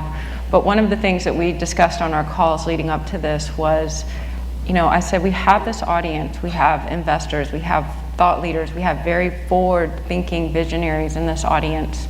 And if you could ask them to do one thing, what is that one thing that you would ask of the audience? So we'll just go down the line. I'll start with you. Sure. My ask would be to demand more. It's just that simple. Don't settle for slightly better, incrementally better food. We need to look down the road and demand more than quite frankly we all are putting out there today. And I would tell you that I I think there's an idea that I've heard, and it's this idea that in 50 or 100 years, people are going to say, as they sit there at their dinner table eating a steak or a burger, and they say, "Can you believe they used to make this out of animals?" I mean, that's where we need to get to. It's not sustainable. And I think we all sort of acknowledge that and the case has been so well established, it's not sustainable. So we need to sort of look down the road and take the next right step. And I think that this room has to be responsible for doing that. I think that what we really need to do is we spend a lot of time judging, and food is obviously something, I mean, it's nourishment, it brings us life. It's something that touches us in so many different ways, and it's religion, it's so many different things for so many different people, and we have a tendency then to spend our time judging, and we should spend our time doing. And specifically, look, I agree with Matthew very much that the industry that has access to the retail outlets where most people get their food is not in the business of trying to determine what's best for you from the perspective of nutrition, but also very much not from the perspective of what's most sustainable for the planet. What kind of protein can we produce more of per acre, more of per hectare, with a lower impact on water and on carbon? And I think that what we need to do is we need to step up and we need to provide those solutions. We need to do, we need not to judge. I think we have to, my first advice is we have to disinvest from the petroleum industry, the sugar industry, and we have to reinvest in the communities. We have to look backwards to move forwards. We have to reinvest in the communities that have been left out. We have to look at this change of our economy as this huge opportunity, both in our food system and our energy system. It is a huge economic opportunity, and we can't separate these any longer. It's not, we're in the food over here and there's an environmental issue over here. We have to be part of this whole thing. And so I would say reinvest in the communities that have been left out and create huge opportunities for people who have really been forced into and who are the victims of this food system. And you know, we could run through the statistics, but it's horrifying. And I want to repeat that when we go back and we start rebuilding these systems, when we have tracts of land now that haven't had a cow on them, 27, 30,000 acres since the 80s. The biodiversity that comes back there, the amount of oxygen produced, the amount of carbon sequestered, the amount of wildlife that returns, it's incredible. And we have to do it, because that America's grasslands is essential to our environmental restoration. So I would say disinvest and reinvest is my advice. Okay, this is the choir, and we do a lot of talking to the choir, and there's a lot of conferences that go on, and we've become this global economy, and we pride ourselves on being connected to the entire world. But I think that it's time now to go back to a return home almost, because I think if everyone in here took some kernel of knowledge back to their own family, into their own community, and did something with that, the aggregate of that would be massive. I think we've all heard, I think we all know, I think it's time for us to take small actions in our own community. It's about doing. I agree. I mean, there's freedom for all of us to play a part. It's not just the experts or the entrepreneurs or the panelists, but every single person in this room and in your communities can play a part, whether it's just turning somebody else onto your favorite sustainable food, or making something delicious and sharing it with a neighbor, disseminating information, or doing more research. There's a role that every single person can play. And at this point in history, I think it's incumbent upon all of us to do as much research and become as knowledgeable as possible and spread the word. Yeah, I would request that we focus on diversity as a solution. As through a scientist's lens, I'm very cautious of saying anything kind of as an absolute, but one I will emphatically say is that diversity equals health. Whether it's your financial portfolio or human cultures or most pertinent, our food system. And even within the framework of this discussion, this panel, we often have this conversation of plants versus animals, and that's such a limited view. And I mean, you look at one of the darlings of the plant-based meat replacements, Beyond Meat, their website just says 100% plant-based, and in reality, that's bullshit.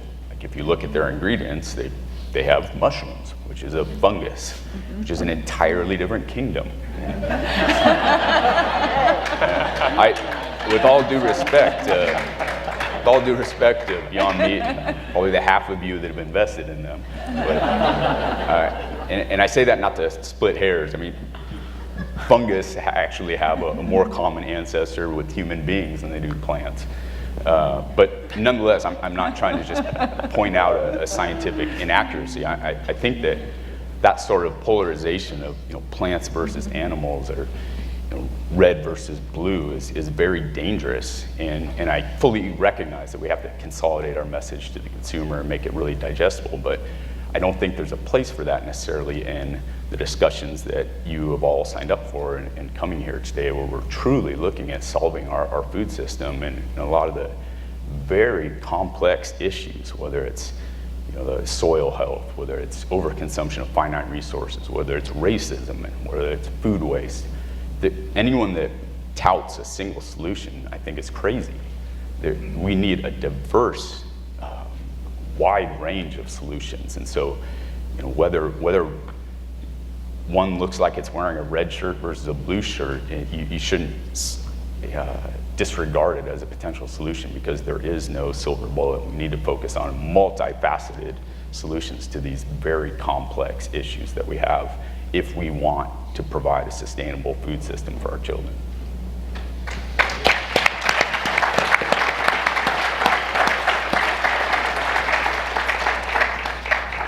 So with that, you can see the opportunity that's in front of us. You can see the minds that are at work. You can see the courage that is at work. And that is our invitation. That's why we're here. This is our life's work. So I want to thank this extraordinary group of leaders for their strength, for their tenacity, for their brilliance, and for the heart and minds that they are throwing at this enormous opportunity, which is what it is, for our generation to fix our food system. So thank you so much, you guys, for all of the incredible work that you're doing.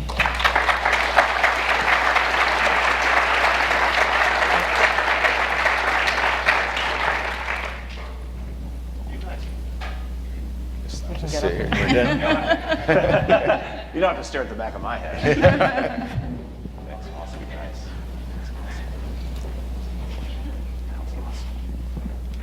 Very moving. Thanks, guys. That was awesome. So I have 0 time.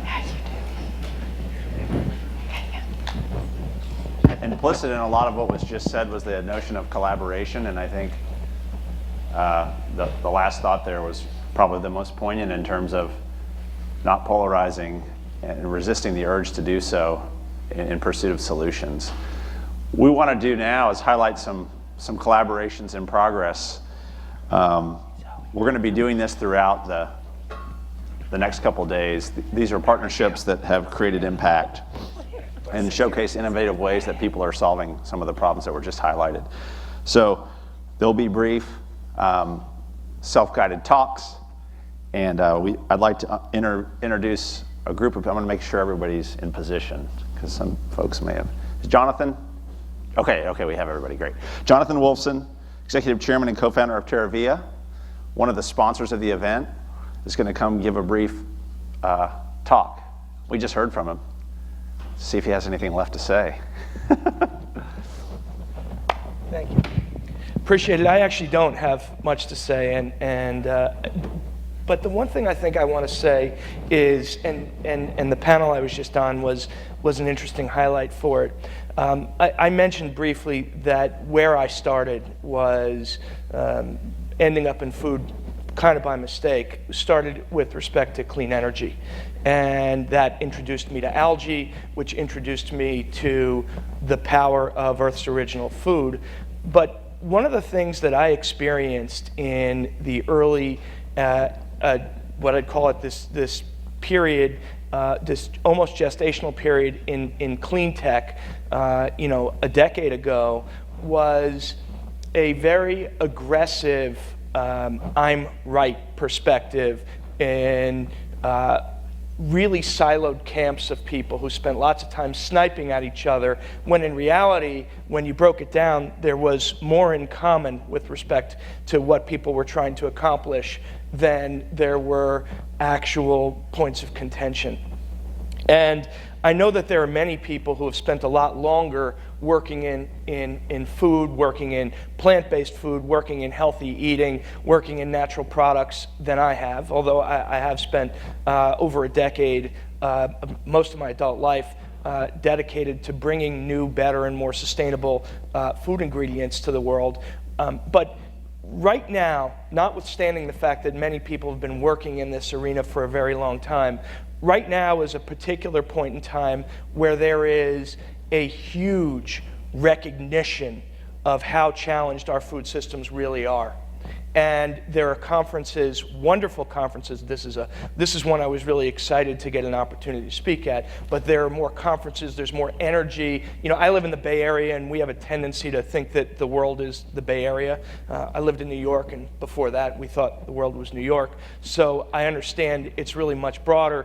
But the one point I really want to make is that ultimately, whether you believe that we should all be eating a plant-based diet, whether you believe in responsible animal husbandry, whether you believe, what I would say is I think we can all agree that we need silver buckshot. We have really significant problems, and we need lots and lots of solutions. And lots of the things people work on are not ultimately going to be the things that win in the court of public opinion. And the only message, I think, that I really want to deliver up here with my last little bit of time is a rising tide lifts all ships. And the reason I wanted to say that is because there is already in an industry where people really are trying to do the right thing and trying to bring better products to people, more sustainable products, are trying actually to do really interesting things socially in communities, that the discourse isn't always about what we can do to lift ourselves up. It's about, here's what I'm doing, and here's why it's better than what somebody else is doing. And my one piece of caution here is that's not the best way to engage to provide broad solutions of the magnitude that we all really need. And I would just remind people it's silver buckshot and a rising tide lifts all ships. Thank you. Thanks, Jonathan. Awesome, silver buckshot. Who's going to forget that? Raise your hand. Nobody. Are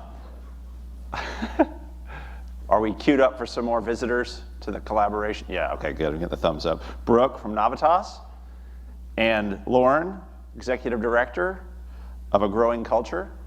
Come on up to the stage. This is just one of you.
with our cause and advocacy partner, A Growing Culture. And Lauren will give you a little background on the stories behind that great video you just saw.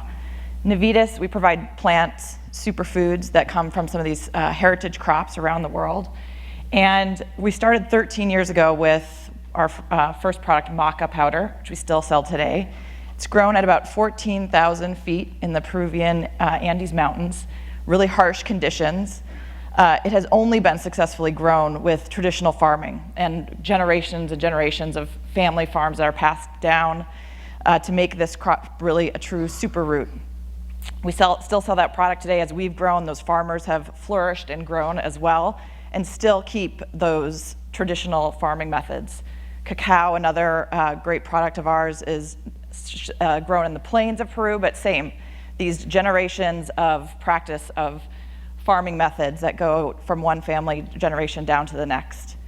So we've had a lot of great conversations this morning, and what Laura and I want to just introduce to our dialogue is a little bit about farmers and where is their place at the table in this dialogue. When we met Lauren and learned about the work A Growing Culture was doing, we really felt responsible and obligated and excited to share his message and talk about how farming and these stories and practices can and do change our food system. So this is definitely someone who is convening, collaborating, and disrupting, I think in a different order. Disrupting first, and then coming together, convening, bringing farmers together, bringing us together, and then trying to collaborate to make all of our voices louder. So welcome, Lauren, and please join me. Thank you, Brooke. Thank you, Brooke.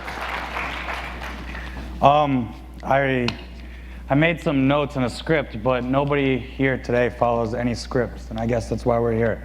So let's scratch that. 13 years ago, I witnessed a young boy die from drinking pesticides that his father had not labeled on the farm. This is the result of market pressures onto a food system. This is what happens when the dialogue is only between corporations and consumers. We all know agriculture is the basis for a healthy society. We see unbelievable potential, but we also see the destruction. We see deforestation, we see health disorders, we see disease, we see monocultures, and we see the vast social erosions that are happening in place. But who knows best about these are farmers. I've traveled all over the world, almost 40 countries, visiting 3,000 farmers at least. I've seen farmers innovating in ways that you would not believe, that no textbook will teach us. These solutions are the future to fighting climate change. Fighting climate change is not about stopping it, it's about a dance, right? It's about moving along with it. It's about promoting a process of resiliency, right? Where is this resiliency happening? On the local level. That's where change is happening. We as an organization, A Growing Culture, we support farmer-led research and innovation. We collectively share and document farmers' research and share it all around the world so people can learn from each other and stand up. I see a room of change makers today. I see incredible potential, and I want to challenge you guys. Sometimes it's important to step back and recognize the potential of the farmers, to recognize that real change comes from the ground up. How many times have we looked at a farmer and said, what can we do to help you change the food system? Why is the food movement led by chefs, by journalists, by academics? Why are there food change summits, right, on how to feed the world with Martha Stewart as a keynote speaker? Where is the farmers involved? And look at the potential as one of the most fast and powerfully growing industries right here, the natural food movement. Look at the potential that we have to shift it. We can shift the funding cycle. We can shift the top-down approach to expanding agriculture and creating one-size-fits-all solutions. We can support farmers to collectively change the food system and be an act of good supporting them. We talked about all the problems with the food system. Those problems didn't come because farmers were at the helm. Those problems came because farmers didn't have a seat at the table. So please, let us work together And that goes beyond the certifications. That goes beyond the labels, which force farmers to work in a framework from the outside in. Let's go beyond that and work with farmers to change the food system from the inside out. Thank you. He's a very gentle spirit. And so it kind of makes me go, Thank you. you know, Marty and I.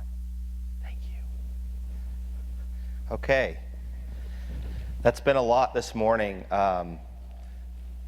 Some huge topics and themes. He just brought up a young person dying because they drank pesticides. We're talking about races and some of the things that are on all of our minds all the time, I know. But let's take a break together, and I'm going to call Zoe Mantarakis up to the stage. She's right here. Hi, Zoe. Hi, good morning. Morning. Zoe is a yoga instructor here in Austin, and she has been doing this for 15 years.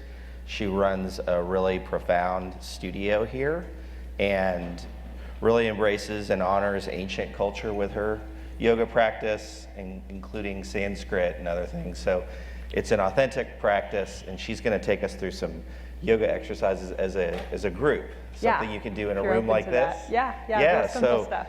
Let Zoe take you away and take your mind off of things for a moment and enjoy this. Thank you, Zoe. Hi. Let's just stand up. It's a great introduction. When I was researching what you guys are doing here, I'm really honored to be a part of it. In Sanskrit, there's one word. The word is prana, and it means life force.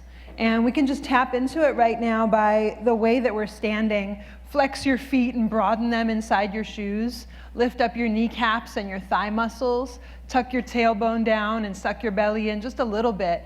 And you suddenly feel a little bit more alive or vibrant, right? We can feel that and we know that. And the beautiful thing in Sanskrit that I love about that word prana is that it's the same word. It means breath, right? The breath you breathe gives you life, and it's also the same word for food. Prana is inside of food because it gives you that life force. So even just taking a couple deep breaths, just drop your arms, let them flow free. Inhale deeply through the nose. Maybe then let's close the eyes. There's nothing to see up here. Just close your eyes, let the eyelids rest. We've got a guy here who's gonna like strum on the guitar for us, right? Yeah, great. I didn't catch your name, but thank you.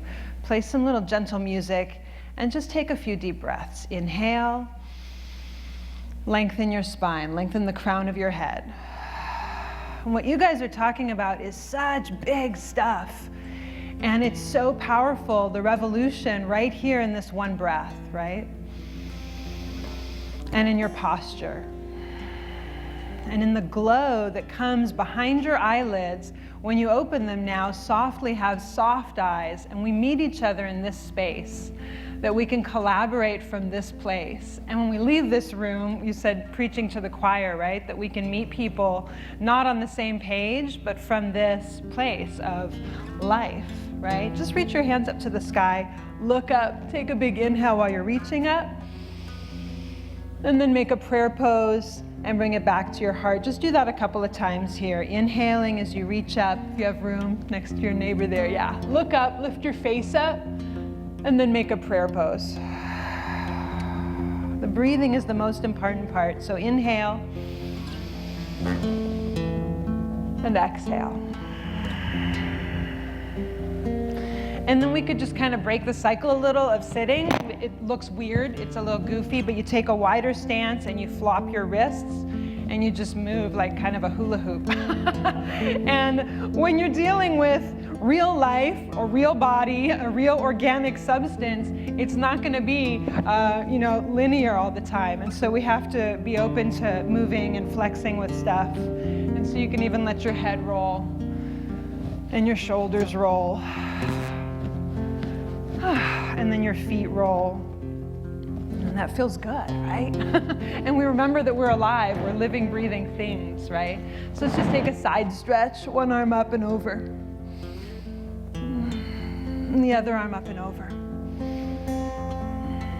And you can do some twisting too with floppy arms. If you take a wider stance and just let your arms kind of flop and they hit you and they kind of twist and massage you, and you can turn your head side to side or get into your hips. Simple little moves like this, just to flow that energy. Prana, they describe the movement of prana as like an ebb and flow through the body, like the breath, and like our circulation system that moves our food and the nutrients through us, right? So we want to be moving when we're doing yoga too, nothing too static. Come back to center, and for our last few moments together, just take another few breaths with eyes closed. Inhale, breathing through the nose. If you can relax your belly, that would be awesome. Not just to breathe up in the lungs, but to drop it down really to the root, to the core of our being, this kind of tension that sometimes we feel in public situations. Dissolving that with the breath.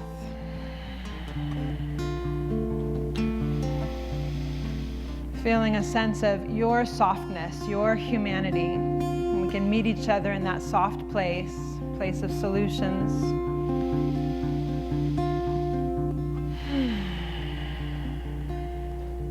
As you open your eyes, just turn and look towards the person to the side and maybe just smile at them or give them a soft facial expression, make some eye contact, and then look to the other person next to you or behind you.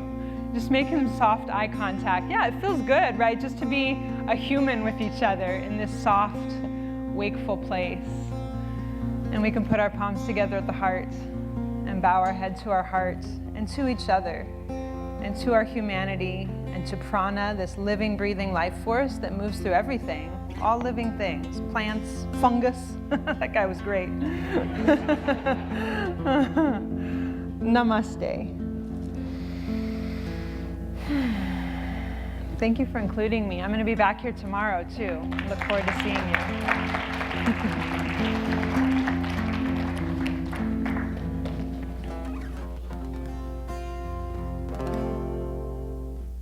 A lot of people in our industry and creative industries are. I think it's going to stick. Thank you, Zoe. We have 5 minutes, so take the time to do whatever you want.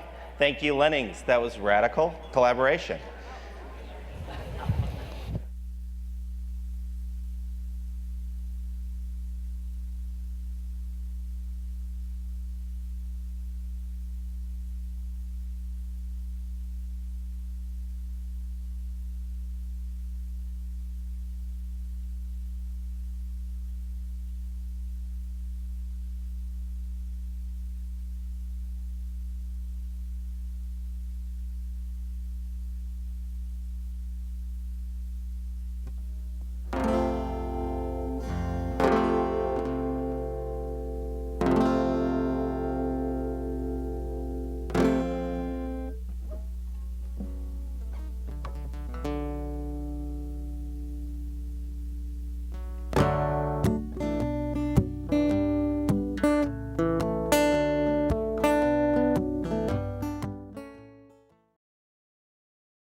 to wait for a few more people to come in here and join us, including Fred.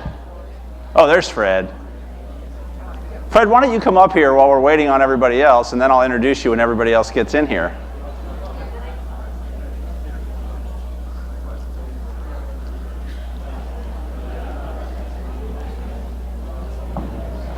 Good to see you again.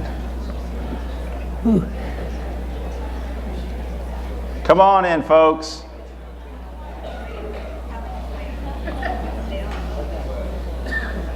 You don't want to miss Fred Kirschenman's talk. He's going to drop knowledge on you.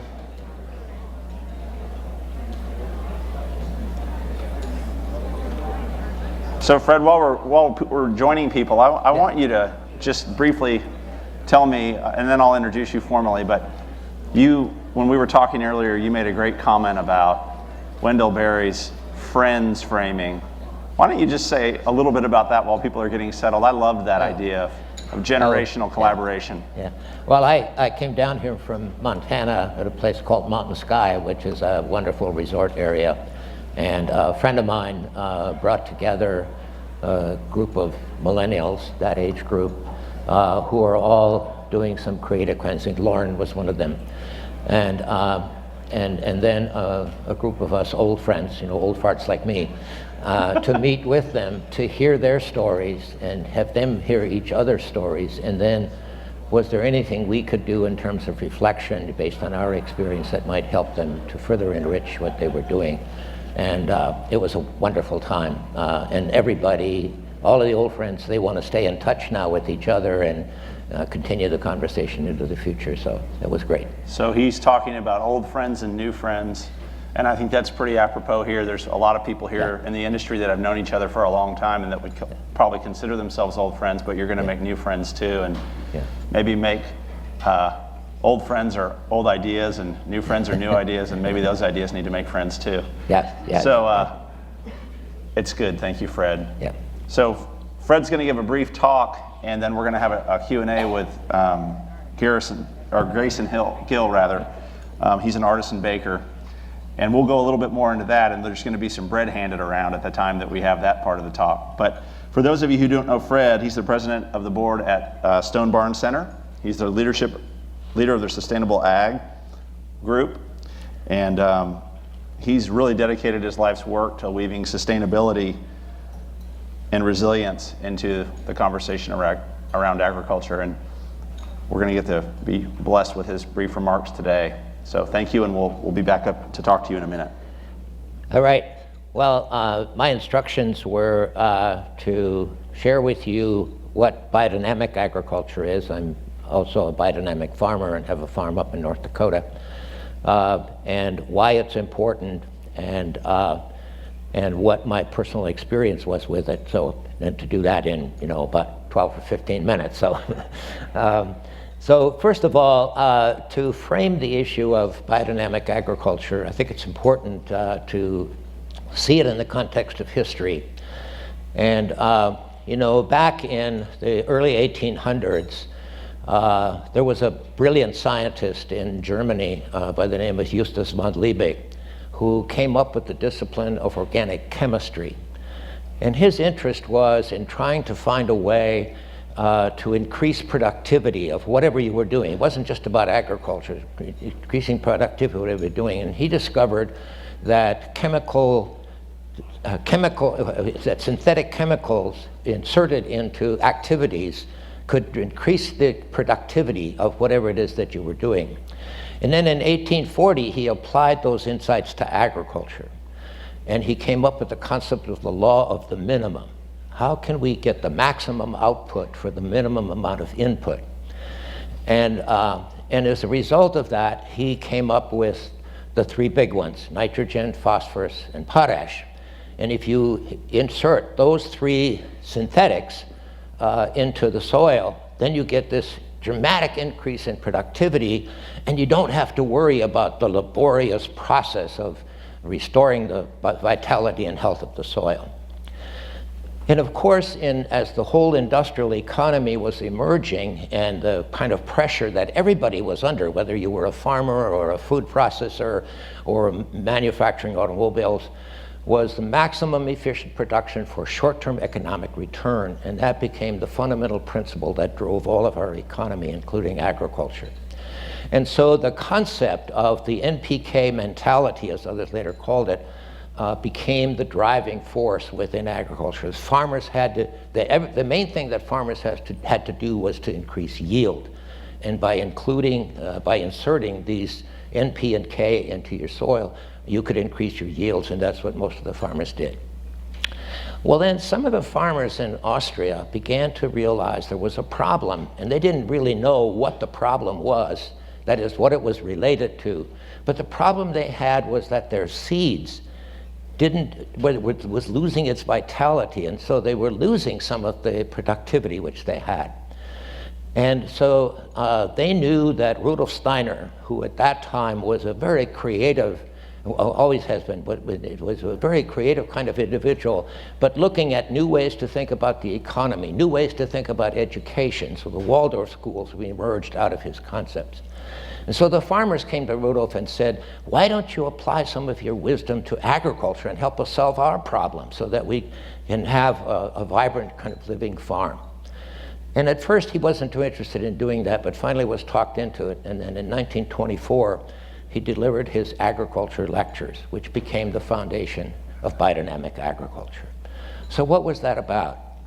Well, basically what Steiner recognized was that this kind of industrial approach to agriculture, which you just use some inputs in order to get the outputs, was really ignoring the biology of the way in which systems actually function.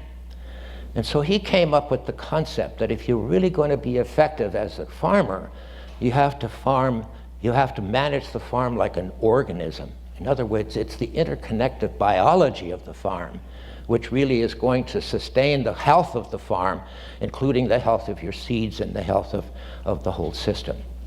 And then he also brought in a concept which biodynamics often talked about, which was a series of preparations that you would put together to enhance those natural systems.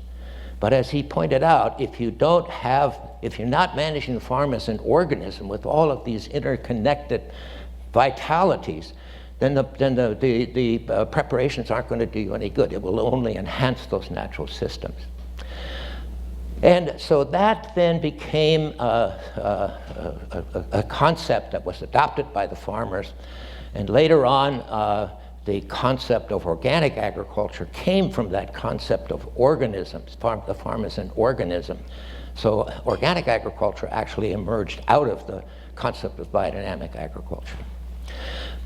So, so why is it important? Well, if you think about living systems, and I have to say I differ a little bit with some of the concepts about animals that were mentioned this morning, because animals are part of the living system.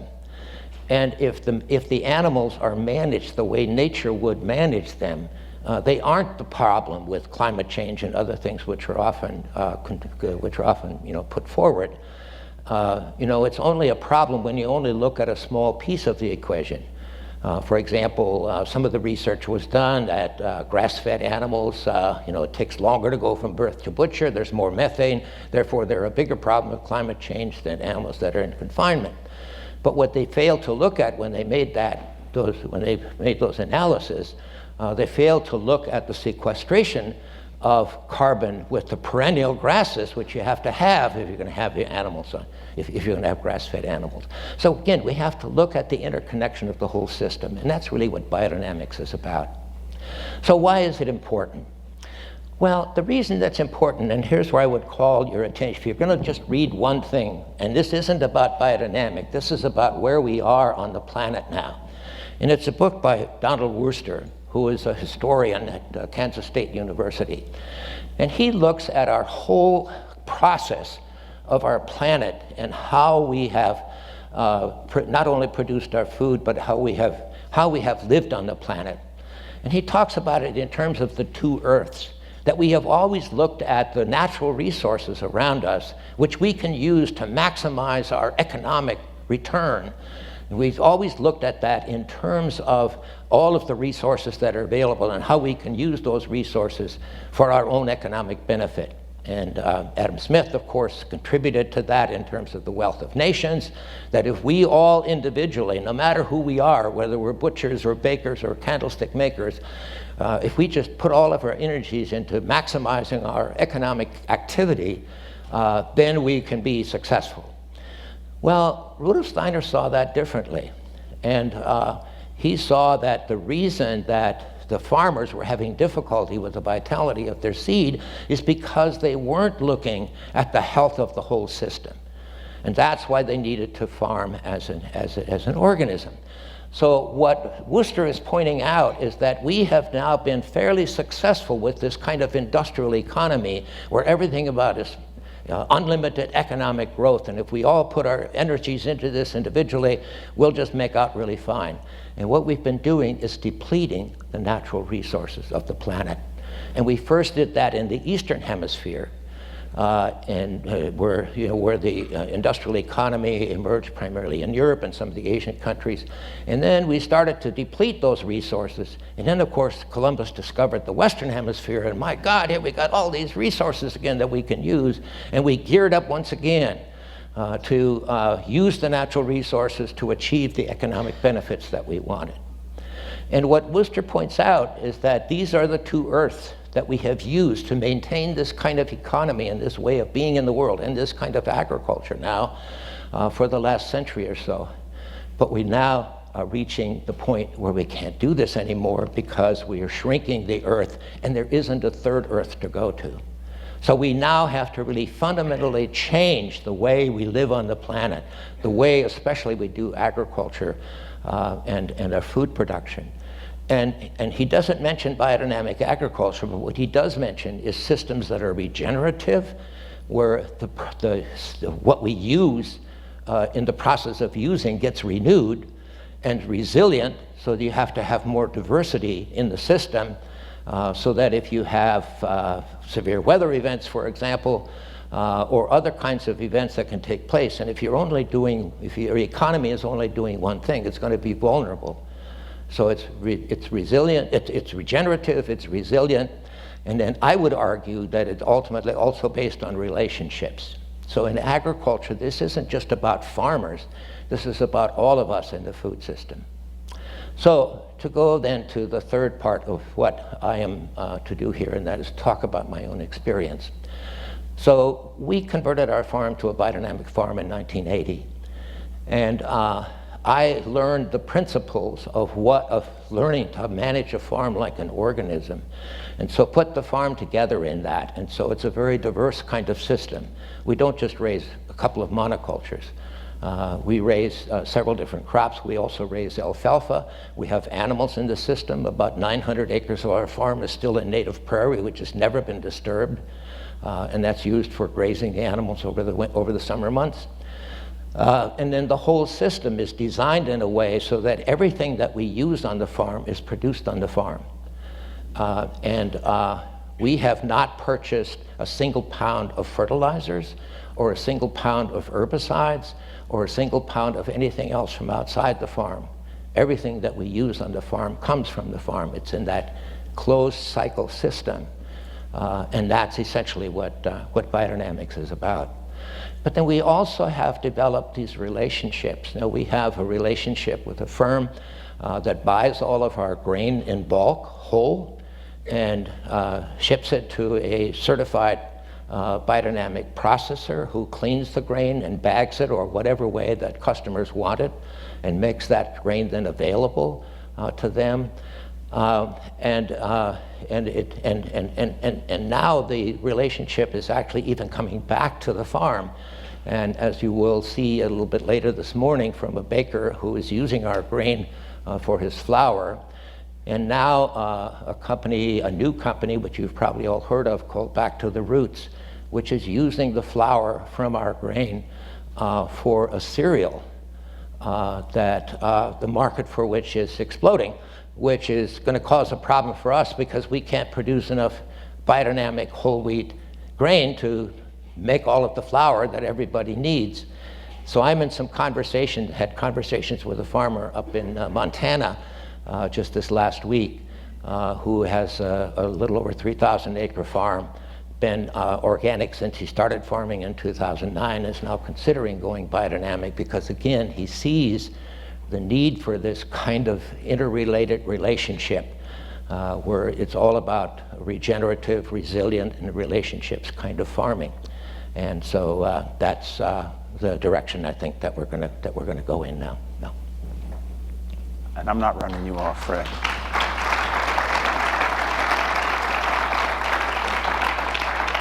So, as Fred hinted at, one of the most powerful ways to connect people to these ideas is through their mouth.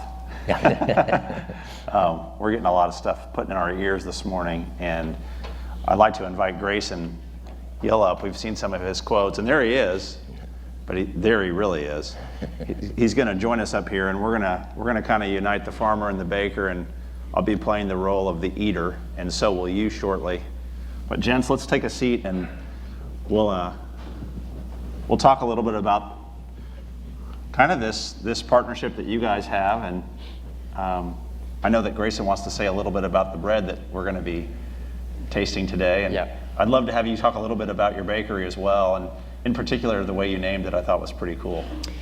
Yeah, my name is Grayson. I own a commercial bakery and stone mill in New Orleans, and I guess the short story would be that I was driven by not having access to the quality ingredient that I wanted, which was flour.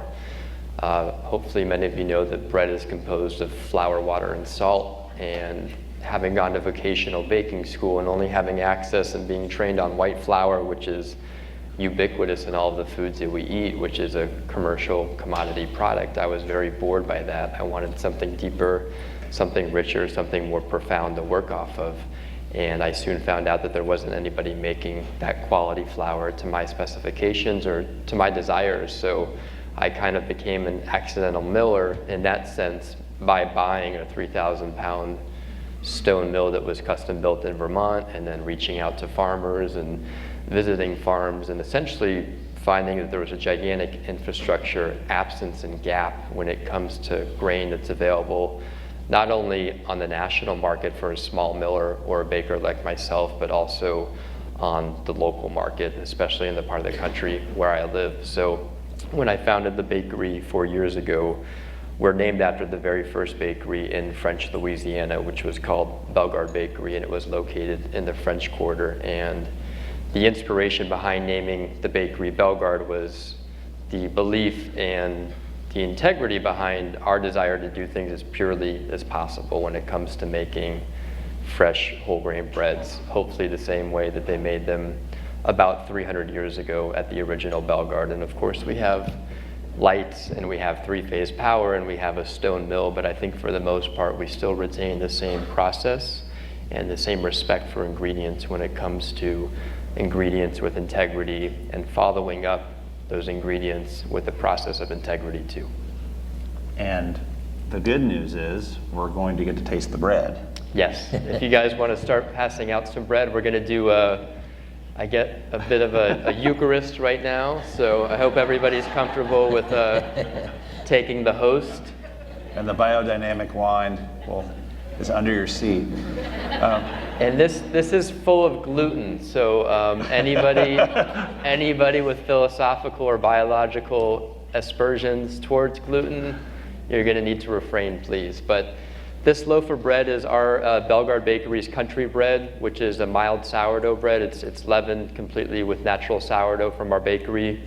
It's filtered New Orleans water and Avery Island, Louisiana salt, which is where they make Tabasco. We're the only company besides Tabasco that has access to that salt. We use about 4,000 pounds a year. So this bread is about 36 hours of fermentation. And please don't eat it yet, because we're going to do a quick tasting together. And then I was supposed to help you with that, Grace. The last composition of this bread is it's made with a majority of stone milled flour from the wheat that Fred grew. So I got the grain shipped to us, and we milled it on our stone mill. There's a few photos up on the panel here. So if everybody has a slice of bread, if you can, just like swirling around a glass of wine, put it under your nose, kind of squeeze it, agitate it, and you can just pull up some aromas. And if anyone wants to be participatory and shout out anything they may smell, you know, maybe a weediness or nutty. Someone said spice. Spice. Earthy. And also being Rudolf Steiner and, you know, the founder of Montessori, there's no wrong answers here. So anybody can say anything they like. Bourbon Street. And after giving it a smell, what you're going to want to do is separate what's called the crumb, which is the interior of the bread, away from the crust. So take your thumb and your middle finger and just kind of pull apart, pull a little pinch of the crumb away from the crust and keep those separate. And go ahead and just eat the crumb, because you don't want the caramelization of the crust, because we bake the bread dark, to interfere with the fermentation of the wheat. And going back to what Fred said in his speech, I think this loaf of bread starts on the soil, in the soil of Fred's farm. And I think somebody like me, I may be a talented baker, I love baking, and it's the thing that I want to be doing and have been doing with my life for the past 9 years, but there wouldn't be this loaf of bread if it weren't for farmers like Fred. And that's something that's really, really important, because I think somebody like me, an artisan or a craftsperson or whatever people want to call who I am or what I do, I think the reality is that I'm a midwife for incredible ingredients. And in the sense of my bakery, it's very pure and very simple. It's wonderful salt, filtered water, but the backbone, the architecture of any great loaf of bread is going to be started and begun in the soil on an incredible farm with an incredible farmer. Yeah, I'm glad you mentioned soil. I didn't mention that because it was going over time anyway, but the heart of all of this in biodynamic agriculture is restoring the biological health of the soil, and everything else follows from that. And another thing that's important, and Steve Jones, who's one of our key wheat breeders in the country, and he tells me, and he's a big advocate of whole wheat flour, and he's keeping the bran on the wheat, not the refined wheat flour.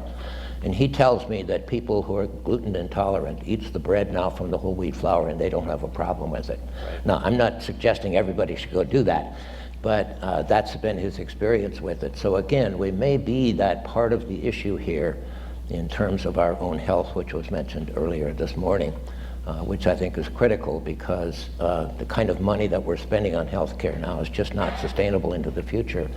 And again, if anybody's interested, another book that I would strongly recommend by David Montgomery and Ann Bickla, entitled The Hidden Half of Nature. And they have now, based on their research, discovered that when you grow food on healthy soil, and healthy soil being soil that has where the microbes have been fed in the soil. You know, soil is not dirt. Soil is one of the most dynamic living entities that we have on the planet. There could be as many as 1 billion microbes in a single tablespoonful of soil. And so we need to feed those microbes. And if you feed the microbes, then the soil becomes healthy, and then the food from that feeds the microbes in our gut in a way that improves our health, according to all the research they've done. It's an amazing analysis. And they call it the hidden half of nature, because this is a part of nature that even Rudolf Steiner didn't know about. I mean, he knew about the life in the soil, et cetera, but not the specific role that the microbes play, because we didn't understand it back then yet. So we've got this additional information now. Right. And I think it's sad, and I think it's also a very European concept and way to look at the world when it comes to not celiac, which is a very serious, honest biological disease, but this gluten sensitivity, to blame nature, to say that gluten is the scapegoat or gluten is the problem. Yeah. I think the way that human beings have treated nature and have treated wheat is created gluten sensitivity. It has nothing to do with what nature has done. Yeah. Everything that nature has done is sustaining life on Earth for millions of years behind us, and hopefully moving forward too. So when people blame gluten as being inherently bad, of course the processing and the commercial treatment of wheat with pesticides in commodity mills and commodity bakeries, of course that's going to make people sick. But the innate integrity of wheat, the way that nature intended it, is not making people sick, and never had up until 100 years ago when we had the beginning of commodity farming, commodity milling, and commodity baking. And those all have a very strict and a very cozy and a very uncoincidental relationship. And as Matsumoto said, that if you want to sell anything in the market today, it's all about shelf life and color. Right, right. Yeah, and that's a good kind of, we don't have a lot of time, but you brought up Dr. Stephen Jones in the Bread Lab. And I think it's really apropos to what you're doing as well, which is, you know, you're finding great source material, as you said, and it's inspiring. And it was kind of the source material you didn't have maybe when you were studying. Dr. Jones has an incredible chart of wheat where you can see all the flavor expression in the wheat that they have there at the Bread Lab. They literally, half the building is a science lab, the other half is a bakery, and they're doing translational work on the fly. Talk a little bit about the relationship you guys have had, just the conversation you had as you're getting the wheat and some of what makes you so excited about it. I think the quality and the cleanliness of the grain that I received from Fred was pretty nonpareil and quite impeccable. And it was difficult bringing all this bread over from Louisiana on Sunday morning, so I hope that the flavor translated well enough to the conference today. But just finding somebody that cares as much about the grain as I do about the bread. That's the missing relationship, I think, in the food chain that I encounter, is you have customers and consumers that are really concerned about the quality of the final product, but you can definitely have a chef or a baker share those sentiments. But finding a first producer in terms of a farmer, whether it's wheat or vegetables, and motivating that person, and as opposed to going to them with saying, this is what I want, because I'm the baker, I allow the farmer to say, this is what I want, this is what I do, and this is who I am. And allowing them and their work to speak for themselves, as opposed to saying, can you do this for me, or can you do this type of wheat for me, or whatever it may be. And you're missing the whole point. So as you've taken that product and you've served it, what has the response been like? It's been a gigantic learning curve for everybody. So it's really, to be trite, it's awareness and education, but that's really what it takes. And I think thankfully we have flavor on our side. We can kind of evangelize with taste. We can talk all day about food and about ethics and about morality, but I hope that everybody in this room, and especially people like Fred and like me, we have flavor on our side. We have that righteousness of good integrity and good flavor behind us, regardless of what we may say or what we may not say. But I think we have that really special argument like nobody else does when it comes to trying to talk about something and to get a point across. Well, in your store and in your bakery, for sure, you're telling the story. And I think for brands here that have taken such a intrepid approach to how they source ingredients and honor not only the workers, but the farmers and the brains behind those operations, how do you share that in your bakery, since most of us are going to go there the next time we're anywhere near it? I'm sure of that. But how do you storytell in the space?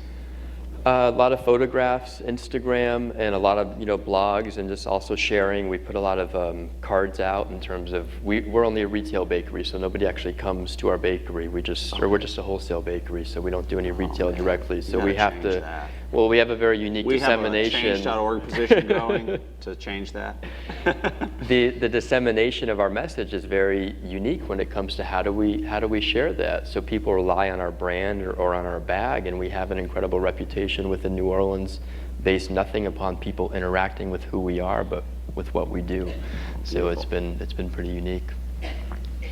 And what kind of conversations have been drawn to you because of what you're doing and the way you're doing it? I know that you've had a lot of interesting phone calls and certainly old friends and new friends, as Fred said. But who are some of the new friends that are attracted to the kind of the momentum of what you've been able to do?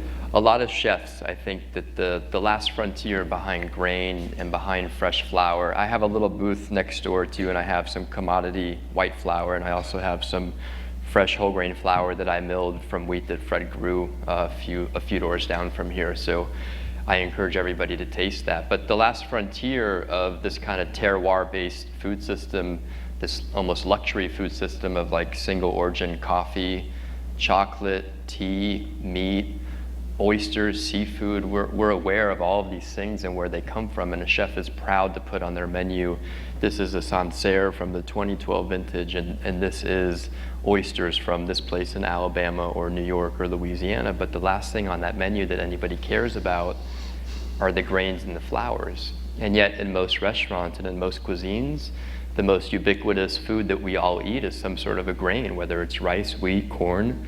Everybody in the world shares these fundamental carbohydrates, and yet it's a thing that's most ignored by chefs. So that's been my biggest kind of target audience is and are these chefs that not only have a financial ability to really change the market share of what I buy or what somebody like you or your neighbors can grow, but also I think to me that's going to be kind of where the levee breaks when those chefs begin to recognize it and accept it. I think that the market share is going to increase, and for me it's really important to democratize access to those fresh flowers, to put them in the school system, to put them in senior centers, and to make it more affordable. And I think that's only relative to volume, to having more of it grown, more of it enjoyed. And on that note, and Fred, this will probably be the last word, but what have you seen with respect to the knowledge base for the biodynamic farming of grains in particular, and the need for people to kind of get hip to it before, because I know there's a knowledge transfer. Again, to come back to the new friends and old friends, Yeah. the average age of a farmer in the US now is what, 68? Yeah. And Yeah. Almost half our farmers are over age 60 and about 30% over age 70 and only 6% under age 35. So it's another problem we got to face up to. But I think that what makes me hopeful is that, and you know, a lot of times, Thomas Berry made this point, we should always look at moments of crises as moments of grace, he said, because mostly we humans don't make the changes we need to make until we feel the pain. So there are going to be a lot of moments of grace, and again, that's why Worcester's book is so important, to help us understand where we are now in relationship to the resources of nature. And that's why we now have to shift from maximum efficient production for short-term economic return to resilient, regenerative production based in relationships. And so one of the things that excites me now is, you know, we've been farming biodynamically since 1980, and we've had these relationships with Rockwell Organic, who buys our grain and, you know, gets it milled and all of that. And then the Stengel Seed and Grain in Millbank, South Dakota, which is certified biodynamic, and they process the grain and clean it and make it available in whatever ways people want it. And so those relationships we've developed over 30 years. And so again, the relationships are not only our relationship to nature, our relationship to each other, and even our relationship to ourselves. You know, if we're still going to be caught up in a sense of an economy where it's all about mine and now, and we want to extract as much wealth for ourselves as possible, then as Worcester points out, this is not going to be successful in the future. We now have to look at how we relate to nature in a way that nature gets regenerated in the process of using it. And again, as a farmer, at least for me, that gets down to fundamentals of restoring the biological health of soil, restoring the biodiversity. So these monocultures that we've created over the last 100 years, which we're using all these inputs, cheap inputs that we had, are not going to be there in the future. So we have to learn to make our peace with the rest of nature and how we evolve together and thrive together. So it's really how to thrive in the next economy, as John DeCara has put in his new book. So. well, in graceful fashion, Carlotta has programmed the next panel to be about growing organic. Okay. So our time is done. The red light is flashing at us. Okay. Thank you both very much. My pleasure. Thank you. Thank you. Thank you. I'll throw these chairs back up. That was awesome. Thank you both. Thank you.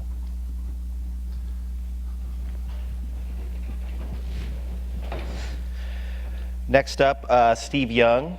If you could come up, please, along with Beth Robertson Martin, to talk about increasing the organic acreage that we have available to us for farming to increase and make the organic supply chain more proficient.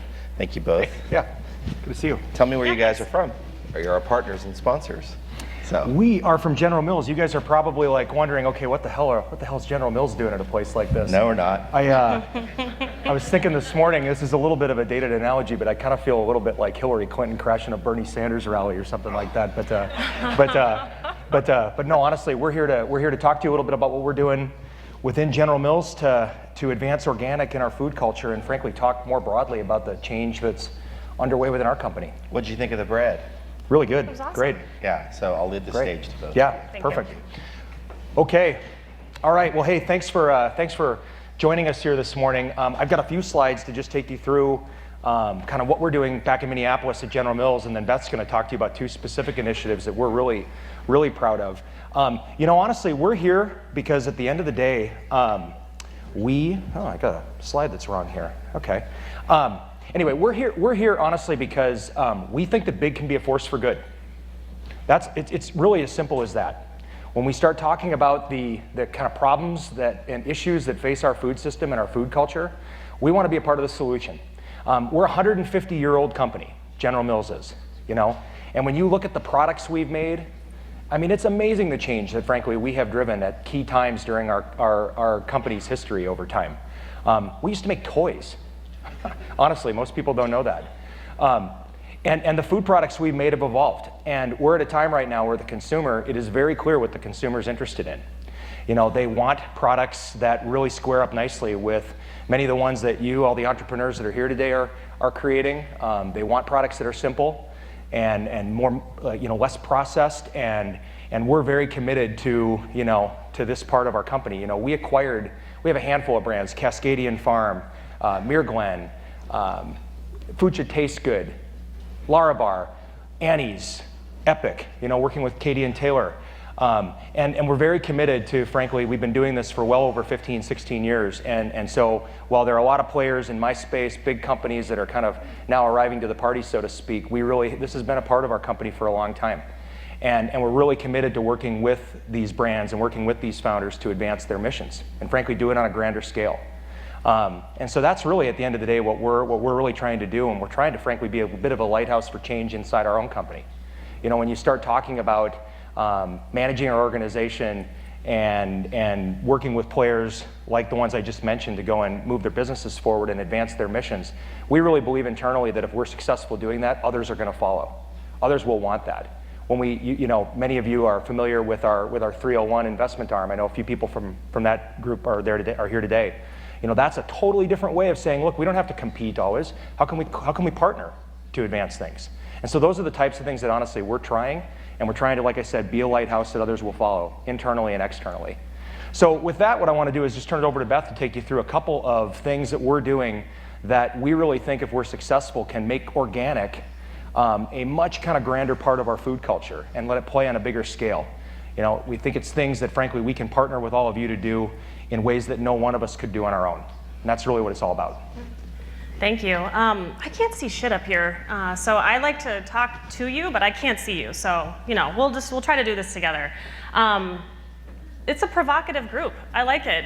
Even mushrooms aren't safe, so it's cool. And I'm going to talk about how we are investing in the system, how we are creating shared value by partnering and investing and collaborating with people, farmers, suppliers, and companies who intentionally build human and natural resources. We, as a big company, I know there's the narrative out there, right? Big is bad. That is an old, tired narrative. Big and bad is bad. Big and good is really fucking good. So, and we really do believe that, and I think that what we're going to talk about a little bit is just how we feel responsible to invest in systems that regenerate human and natural resources. So I'm going to give you 2 examples of how we're doing that. There are hundreds more. I'm happy to talk about them later. The first one is a partnership that we have just developed with Organic Valley. And thank God no one told me before we signed this deal that dairy was dead, or I would never sleep again. So what does this mean? We actually inherited a great relationship with Organic Valley when we purchased Annie's a couple of years ago. They had worked together to grow the business, co-branding, and really worked on behalf of organic dairy farmers. And so we were really pleased that we were able to maintain and grow that relationship as part of how we're thinking about sustainable agriculture. And so we recently signed an agreement with Organic Valley to support our Heritage Annie's business, Annie's Yogurt and Liberté Yogurt. And as part of this, we're actually paying for farmers to transition from conventional to organic.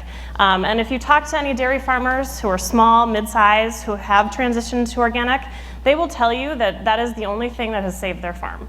That the system doesn't allow them to be successful at the size they were in the conventional market, and that Organic Valley is actually an amazing partner and has supported and saved a lot of family farms. So we're really proud. And to be fair, this is a program that Organic Valley offers.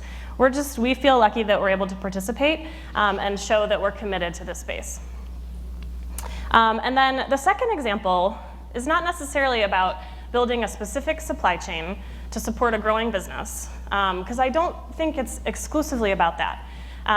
We have always been committed to pollinator health.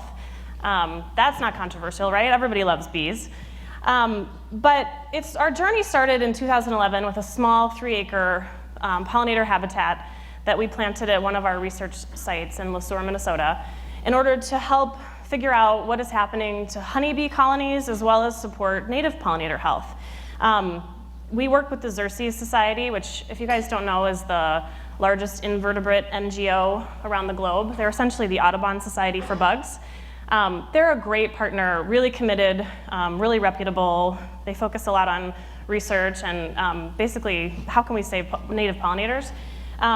So our relationship with them has grown over the years, and just this year we actually committed that on all of the Cascadian Farm and Muir Glen farms, which I'm sure most of you think we don't even know where those are, we are actually going to work and pay Xerces to plant pollinator habitat on all of those farms. So that's about 120,000 acres of organic farms that will be getting 3 to 5% of their land dedicated to habitat funded by General Mills. Honey Nut Cheerios is getting in on the action, and they're going to dedicate, we're looking at 60,000 farms of oats that will also have pollinator habitat. In addition to that, because those are conventional farms, there will be integrated pest management techniques that are added to their farms. So in addition to those two things, we're going to donate $2 million to the Xerces Society to build their network in any way that they want across the globe. And so these things combined put us at the #1 global commitment to pollinator health within this space. So these are, I think this is really something to be proud of. It's 5 trillion seeds, wildflower seeds that will be planted over the next 5 years. So this, I think, is really showing our commitment to sustainable agriculture. We also think this is a farmer-first initiative. Having native pollinator habitat is increasing your soil quality, conserving water. If you think about almonds, right? Those are the zombie nut. They require a lot of water and a lot of honeybees. But if you throw native pollinators on that, you've got some water conservation, and included in that are some cover cropping techniques. So we think that this is an incredibly significant commitment to make.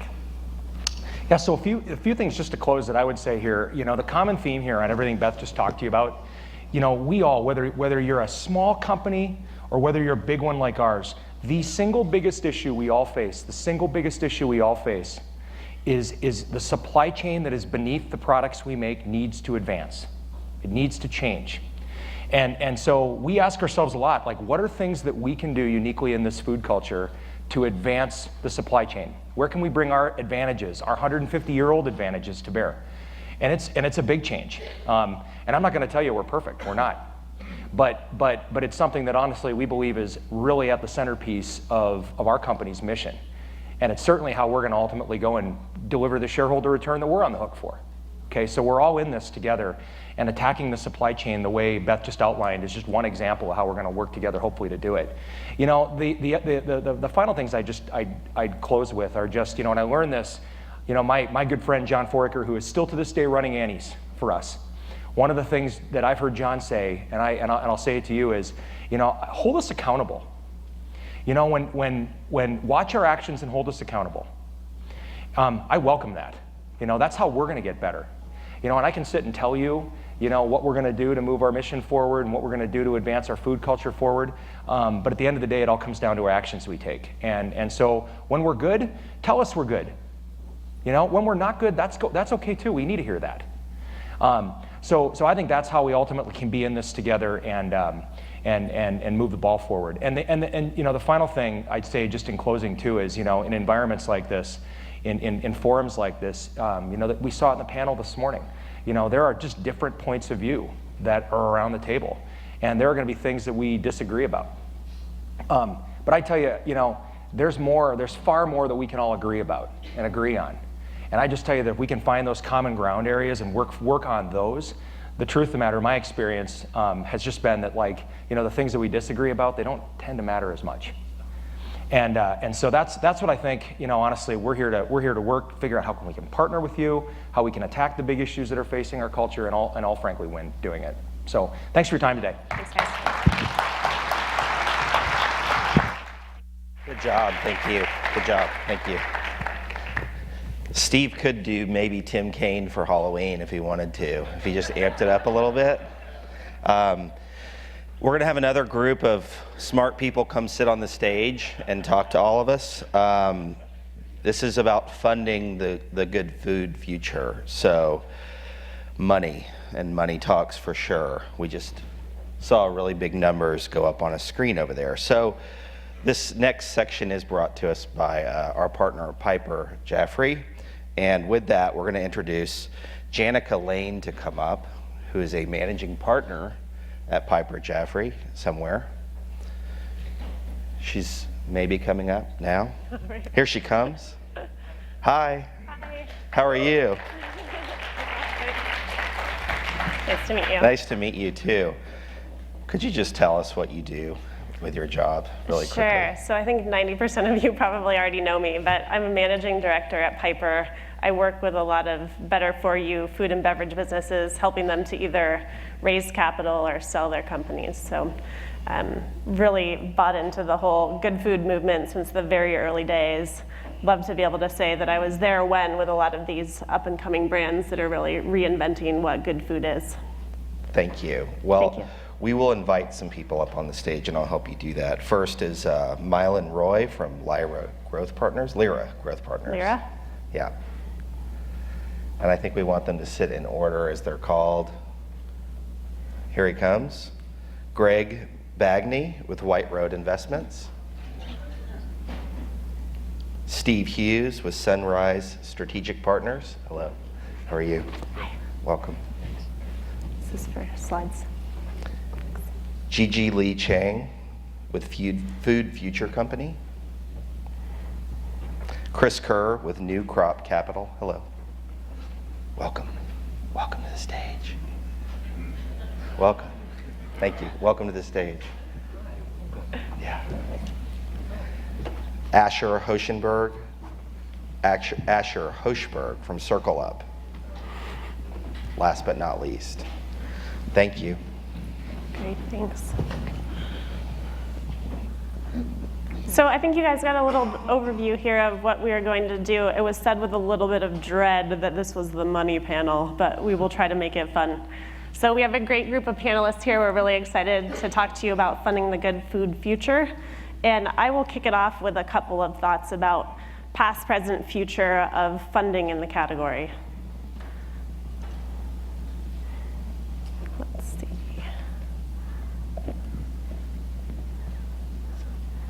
So usually you're always expecting something empirical from the investment banker. We'll try not to torture you here with too many numbers. But if you go through a whole bunch of numbers of just transactions that have been done over time and try to slice and dice them, to be honest, I wasn't really sure that there were any compelling trends coming out of them.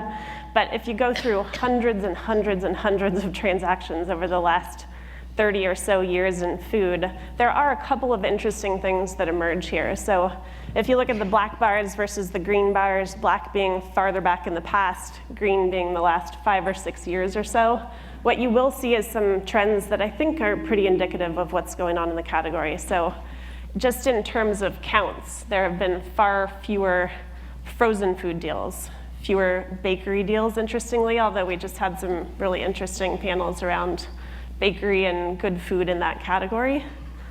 Fewer dairy deals, but way more coffee and tea deals, seasoning, spices deals, and also transactions in prepared food, which would capture everything in better for you snacking. And those numbers, -5, +4, that they might not look that big, but those are just shifting percentages. So if frozen was closer to 15%, now it's closer to 10, which is actually fairly significant.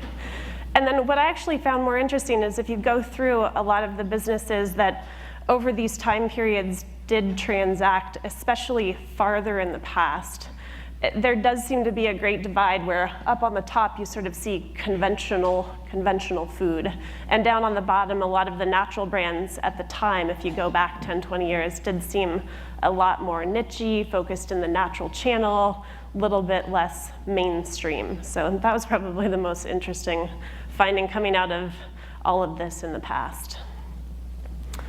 And then present, this is sort of a crazy slide, but just a couple of thoughts here based on a lot of what's been going on and a lot of what you're doing in this room. One, niche is not. So what we've heard from a lot of the big strategic buyers in food is there may not be a time again when businesses become billion-dollar businesses or $2 billion businesses in this category.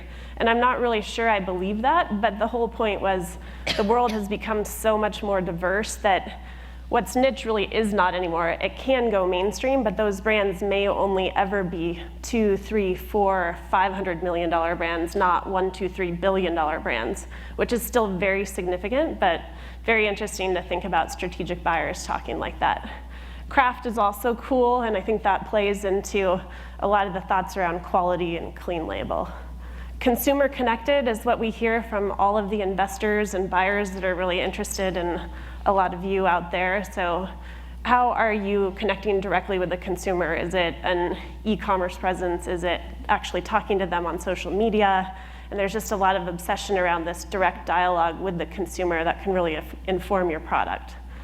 Lifestyles and tribes, so think about paleo, that's a trend that's here to stay. Think about lifestyles like vegetarian or flexitarian or vegan. I think those have just become much more relevant with a number of the food businesses out there today. And then platform versus product, I don't think there's a right answer here. I felt like in the past, a lot of what we would see was businesses that really were a single product or in a pretty narrow category that had been quite successful. Now I feel like there's a whole lot more talk about if you have this brand, how can you really create a platform where you're in this product category but successful over here and you can expand over here. Food as an experience was meant to talk about some of what's going on with meal kits and food to your door and really changing consumer behaviors. It might actually make you go to a restaurant less or shop at a grocery store less. But sort of interesting to see what that's doing in the way of changing behavior, having consumers try new products. One brand, multi-channel, we do think that's really important, and the e-commerce component, even across temperature states, has become a big area of focus for some of these buyers and investors. And then solving global problems, the thought there was these companies really are redefining better for you, not just in terms of the food that they're creating, but in terms of what they are doing for the environment, for community, for actually making the world a better place. And I think it's much less cliche than it used to be.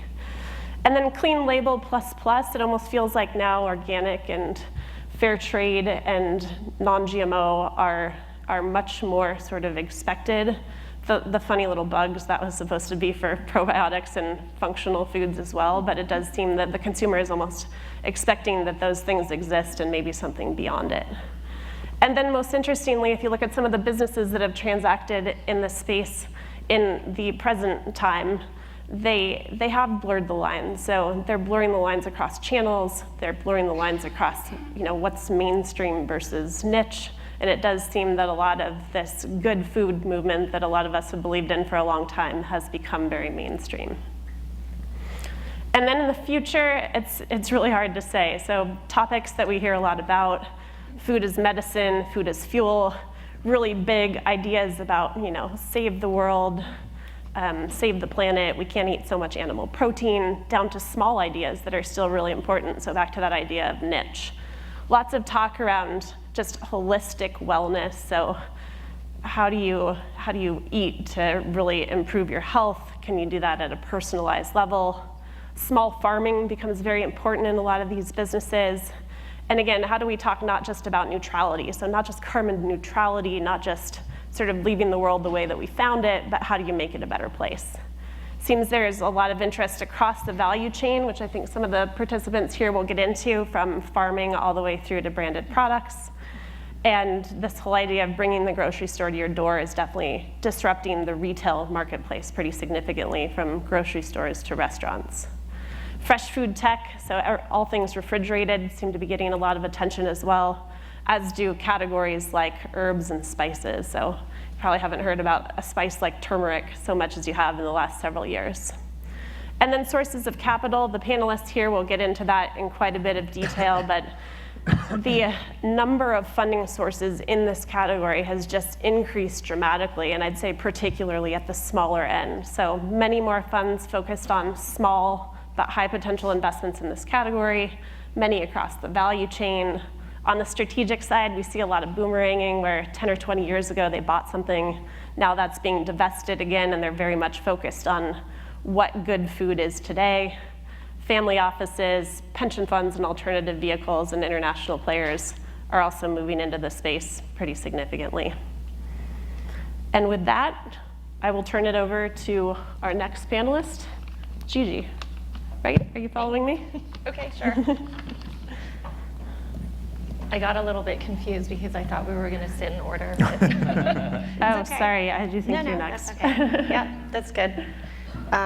Okay, so thank you for that, and thank you, Carlotta, and the rest of the Esca Bona team for inviting me here today. And I think that such a conference as Esca Bona existing is a real testament to the work that everybody in this room has been doing to create the conversation about issues, solutions, and different opportunities for the food space. So we're talking today about mission and money. So in 2015, the Global Impact Investing Network, GIN, estimated that impact investing assets under management was 77 billion and projected to be 1 trillion by the year 2020. By any measure, this is a big number, but the elusive question for investors and entrepreneurs alike is, how do you define impact? So regardless of how you measure impact, it's important to highlight that impact investing is still investing. All the rules apply for any business. And so then how does your mission affect how investors evaluate your company? Yes, your mission and your purpose creates an attractive story, but sometimes it's hard for the numbers to stack up. Ingredients are more expensive, supply chains are inefficient, and ultimately your pricing in the marketplace is more often than not more expensive. So what does that mean? Ultimately, I think the key point is that sometimes mission-minded entrepreneurs focus too much on the doing good part of their story and not enough on the business basics. So it's important to remember that first and foremost, it's a business and investors are looking for a return. So as members of the New Hope community, we've all participated and benefited from numerous expo trade shows, and together we've witnessed the growth of natural and organic consumer branded products. This growth has helped to drive broader interest in education in the food landscape, which is a great thing. So, we heard the people from General Mills talk about the work that they're doing, but this is just the beginning. Certainly, the consumer products arena has helped to push parts of the supply chain, such as sustainable farming, ethical sourcing, raising awareness around food access, and mission-minded brands have helped to create change both upstream and downstream. But that's not enough. So Big Food has spent decades building their ecosystem, and now the same must also happen for thoughtful, local, sustainable food. Each point along the ecosystem is an opportunity, and there are many entrepreneurs who are identifying these opportunities and realizing it too. So beyond the core food infrastructure and systems, there are many related sectors that are also growing, some of them mentioned just minutes ago. So food tech, both in the lab and on our phones, sustainable agriculture, ag tech, food waste, vertical and indoor farming, aquaculture, and many, many more. So as our ecosystem expands beyond consumer products, so does the intersection between food and sustainability. So let's see, not all roads must lead to an exit. I know for many of us that may be a controversial point, but I think it's a really important one. So not all businesses are suited for scale and growth, and that means that private equity and venture capital is not likely going to be funding sources. But for some mission-driven companies, they are better suited to be lifestyle businesses. But that doesn't mean outside capital can't be involved, nor does it mean that an exit is the only scenario. In the $1 trillion figure cited earlier, that includes a range of players, again, also cited minutes ago, including endowments, pensions, financial institutions, government entities, and foundations. So governments, for example, are especially getting active in the local food landscape. Just 2 months ago, Governor Cuomo announced the New York Grown and Certified initiative, along with the $15 million investment in the food hub in the Bronx.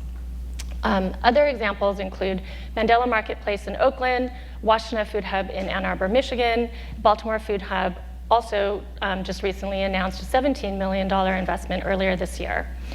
And you know, those are just a few examples, but I'm sure there are many more to come. Foundations and institutional investors are also starting to look much more actively in investing in food. And this is so much so that Arabella Advisors recently launched their Good Food Ventures initiative. So why does good food make for good impact investing? It helps to catalyze philanthropic and financial capital. It has the potential to play across sectors such as environment, health, and education. It appeals to next generation investors, has local, regional, and national dimensions, and also, and perhaps most importantly, the potential for system-level change.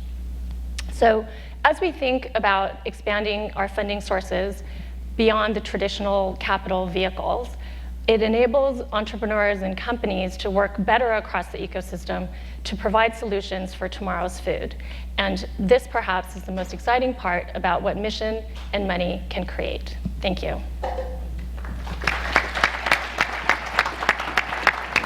I don't know who's next. Great, thank you, Gigi. Great perspective. We're going to pass it to Steve next. Steve. Thanks. Okay. Thank you. Well, thank you, and it's great to be here.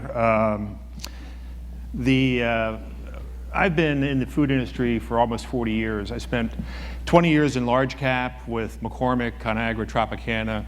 I spent the last 20 years in Boulder with Celestial, Frontier, White Wave, and then I founded Boulder Brands. And I think for this group, it's pretty relevant just how fundamental the changes have been but will be. We kind of call it the first pitch of the first inning of Armageddon for the large caps. And that's because over the last 20 years, the natural movement has gotten to a point that they now can see it in their numbers. And it's been kind of a consumer drift. What's going to happen over the next 5 years is a cliff. And that cliff is going to come because the retailers are realizing that their stores are full of baby boomer brands. And this natural versus conventional really is more defined by generations. The millennials, the Gen Xers, they have a whole different value structure than the baby boomers have. And you're going to see that fundamentally drive what I think is an epic shift of wealth. If you look at the last, since 2011, $18 billion have shifted from large to small cap. I believe if there's a 0.5% reduction in large cap over the next 5 years, that's $50 billion. I think it could be 3 times that. So you think about all the great sources of capital, there's going to be plenty of need for it. There's going to be plenty of opportunities to go around because this vacuum is going to be filled by the retailers. They've decided they can't depend on the large cap companies to solve their problem. They got to go out and actively find those brands, those ideas are going to resonate with younger consumers. In that mindset, I mean, years ago, back in 1988, I led the team that launched Healthy Choice. And it was a great success, paid for the kids' college education. Well, I don't care what you put on that plate. My kids are never buying Healthy Choice, right? They're never going to call a cab. They're never going to go on the weekend with a bunch of friends and stay at a hotel. And they were never going to buy a BlackBerry. That is going to rip through every consumer packaged goods category. So what is Sunrise all about? I spent most of the last 20 years as a public company CEO. And in the summer of 15, when I left Boulder Brands, I sat back and I said, you know what? 95% of that job I didn't like. or I wasn't very good at, or wasn't unique at. What I've been doing for almost 40 years is building brands. So I basically decided that I wanted to really partner up with a source of capital. When you're a public company CEO, that is a high maintenance source of capital. You get to do your term paper every 90 days. You get a bunch of people that are in their early 30s to ask you a lot of questions, the same questions. You get to give the same. I gave the Boulder Brands pitch to investors probably 2,000 times. Very high maintenance. So I partnered up with the folks at Tri-Atlantic, which they're terrific guys and gals. They basically, saw the same thing I did, which is this big shift and the need.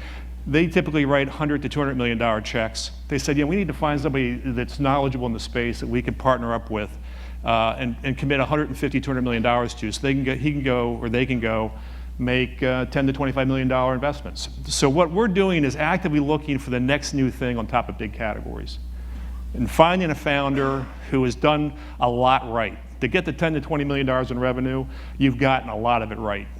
You found out how to do something hard that nobody else figured out how to do, and you've got a great proof of concept, and you're ready to make that pivot. So we're looking for founders that really know how to know where they are, know that, boy, I know what I don't know to grow this, but I need to find somebody who's done it. So I'm not just looking for capital, I'm looking for growth expertise. And that's really what we do. We make minority investments intentionally.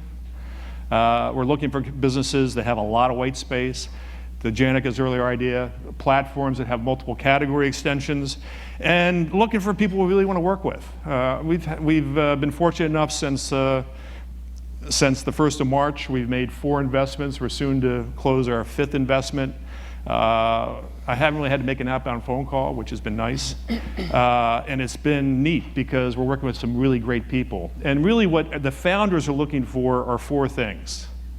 I've been spending 7, 10, 17 years with this idea. I put my heart and soul into it. I've had 20 near-death experiences. I've sacrificed much for myself and my family. What I want to do is have my idea have the biggest positive, sustainable dent in the universe. So we're looking for ideas that we think can be great brands 25 years from now. Second is I want to maximize my potential for myself and all the people that funded me along the way. That's important. Second, I want to do it at the lowest possible risk. Third, lowest possible risk, and that's where growth expertise comes in. And fourth, which is often missed, I really want to have more fun finishing the job than I had starting the job. Because when I'm starting the job, my credit cards are maxed out, I got pressure 24/7. Now I've got capital. We tend to put, all of our investments so far have ended up with about $8 million in the balance sheet on a $10 to $15 million business. That's the ability to hire right and do it right going forward. So it's a really kind of unique model. And I love to do it. I'm doing it with some of my best friends in life. On this list are my partner Vince Love and I did the SPAC on Boulder Brands. Bill Hooper I've worked with since I was 28 years old. Bill Atchison was with me at Healthy Choice. These are great friends who really can bring a unique toolbox. So what we do is we've got a 10 to 12 item toolbox that basically in the first 60, 90 days we apply it to each of the businesses and get the founder give them everything they need, their GPS and their punch list going forward. So again, I think it's exciting to be here. I've been in the industry for 20 years. I think there's going to be more value created in the next 5 than the last 20. Great, thank you, Steve. We're going to pass it to Chris.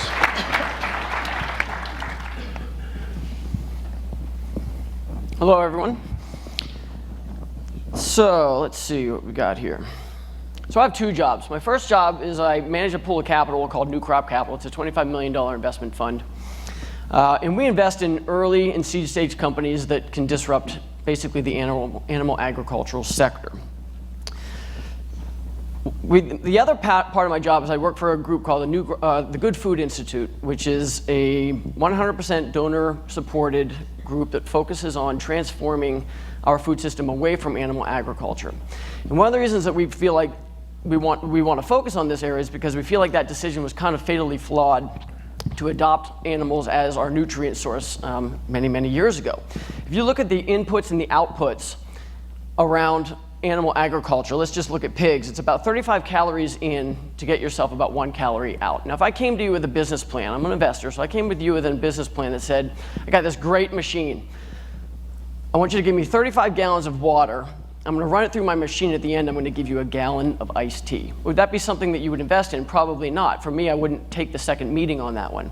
So how is it that our system works that allows that to happen, to have this type of inefficiency? Well, the only way it can really work is by being really, really operationally efficient, for one.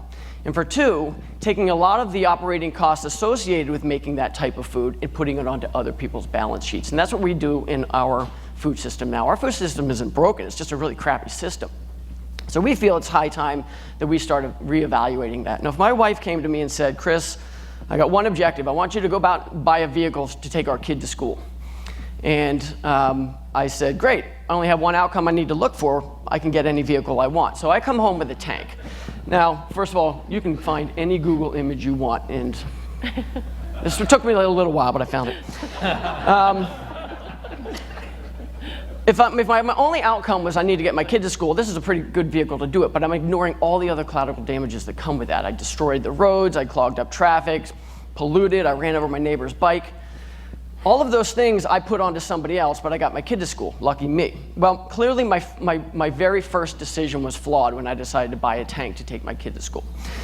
We feel like we need to be going back and looking at our entire food system and saying, let's go back to the very beginning of that kind of historical trajectory, that very first decision we made 10,000 years ago to use animals for food. At the time, it might have been fairly smart. Today, it's not serving us very well. We think it's about time that we start redefining our corporate strategy as well. Now, there was a time where people were in the dairy business, but it wasn't until Dean Foods came along and said, you know what, we're actually in the dairy aisle. And look what that did to our foods. Look what it did to the dairy aisle. It really changed it forever. An industry that was probably several thousand years old, several million years old even, several thousand years old. It really changed something, and it changed it very, very quickly by redefining their own corporate policy. We think the meat industry should be doing the same thing and looking at it more along the lines of, we are in the protein sector, and what does that do? What type of consumers and audiences that allow them to capture just by taking that slight little change in perspective. We also know that there's big economic opportunities. When big economic opportunities reveal themselves, big investment dollars follow suit, right? So we're looking at some of these plant-based replacement products. I put the word analog in up here. I'm not supposed to use that, so just pretend that says replacements.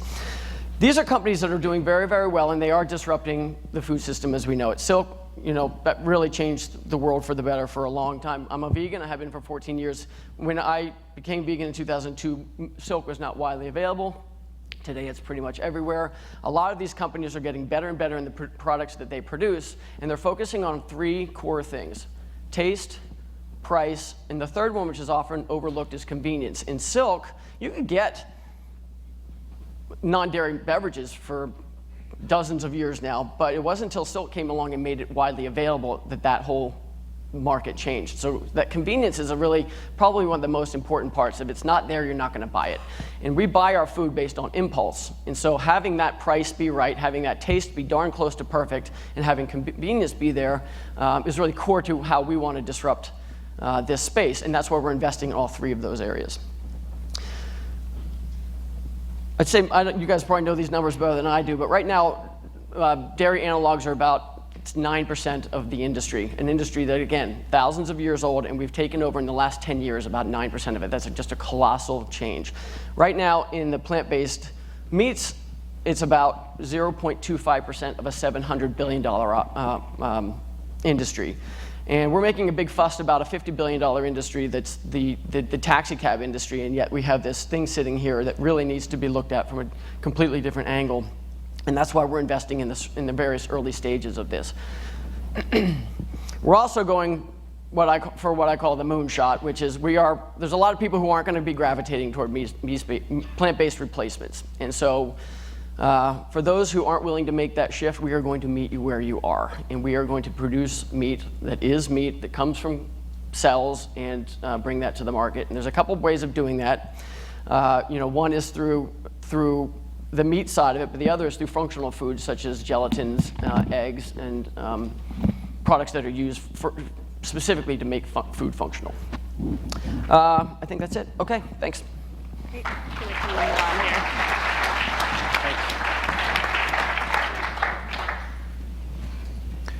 Hi, I'm Milan Roy. I'm the CFO at Lyra Growth Partners, and I'm standing in Charles Chang's place, who is going to be speaking. And Charles was the founder of Vega, and out of the basically the sale of Vega to WhiteWave, he started a new firm called Lyra Growth Partners, and we're a growth equity investor in early stage and growth stage companies.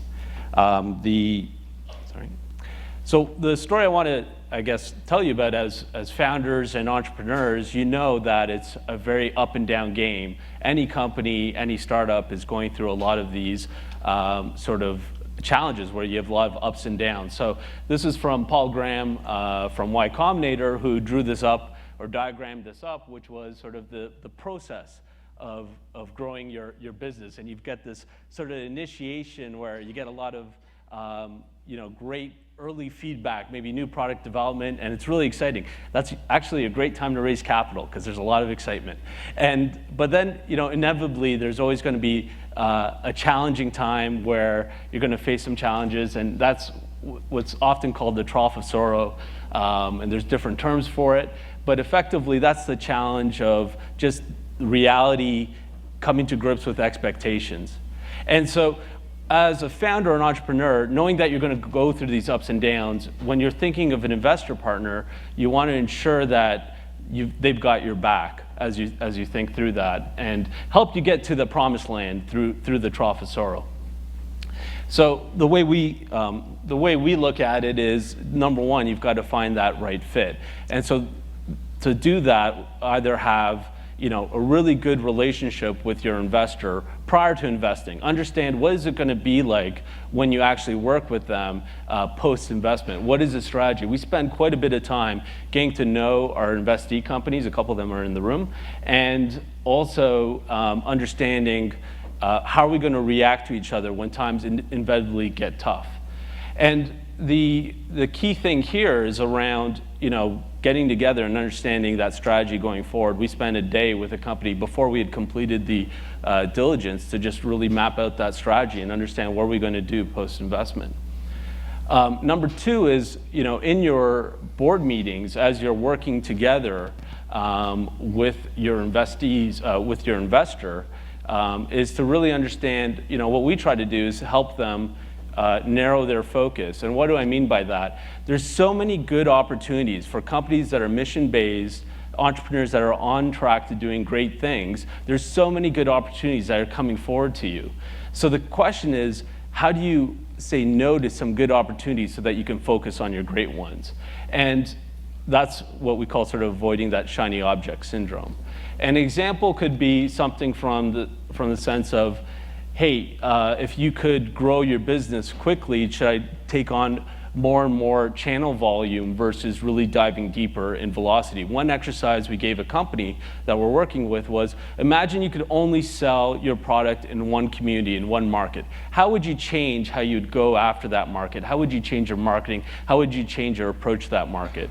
And we see a lot of companies that what we call premature scaling. They're trying to go very wide before they've figured out how they can sell their product in that one, in a market. And Charles has a great example at Vega where they had sold $600,000 worth of product at one store per year, at a candy store. And he would use that in Vancouver. And he'd use that example of that Whole Foods candy store to then tell other stores, or his salespeople to go out and tell other stores, this is what's potentially available. But if you don't have that case study, it's hard to do. So once you've actually narrowed down from the 20 different opportunities or the 8 themes that Janica mentioned earlier, once you've narrowed that down, now how do you actually execute on that? And that's where we spend time. Our team, what we've done is invested in operational resources, full-time people on our staff that at no cost to our portfolio companies, our investees, have access to. So operational resources, marketing resources, full-time people that are there to help those companies succeed. And so what we look at it is we've narrowed down those priorities, maybe to 5 priorities with you as a founder and your team. And we've checked off who's accountable for those 3 to 5 things. And then we're lining ourselves up to say who's accountable from our side to help you through that journey over the next 3 to 6 months on those core priorities. And so that's an important thing for us, is to ensure that we are tied in, so that when you do invariably face that trough of sorrow or disillusionment, there's a chance that you can get through that process. It's gonna be tough, you're gonna have to fight it out, but you'll have a partner by your side. And that's what we're doing. Great. Thank you. We're gonna go to Asher next on the end.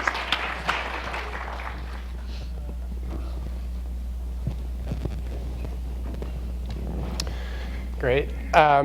I'll make this fast so you guys can all go get some lunch after Greg speaks. My name's Asher Hochberg. I'm with Circle Up. As a vegetarian for 7 years and someone who tries to limit dairy to cheese pizza on the weekends, it's nice to be surrounded by all you folks. It can be a little lonely in the finance world.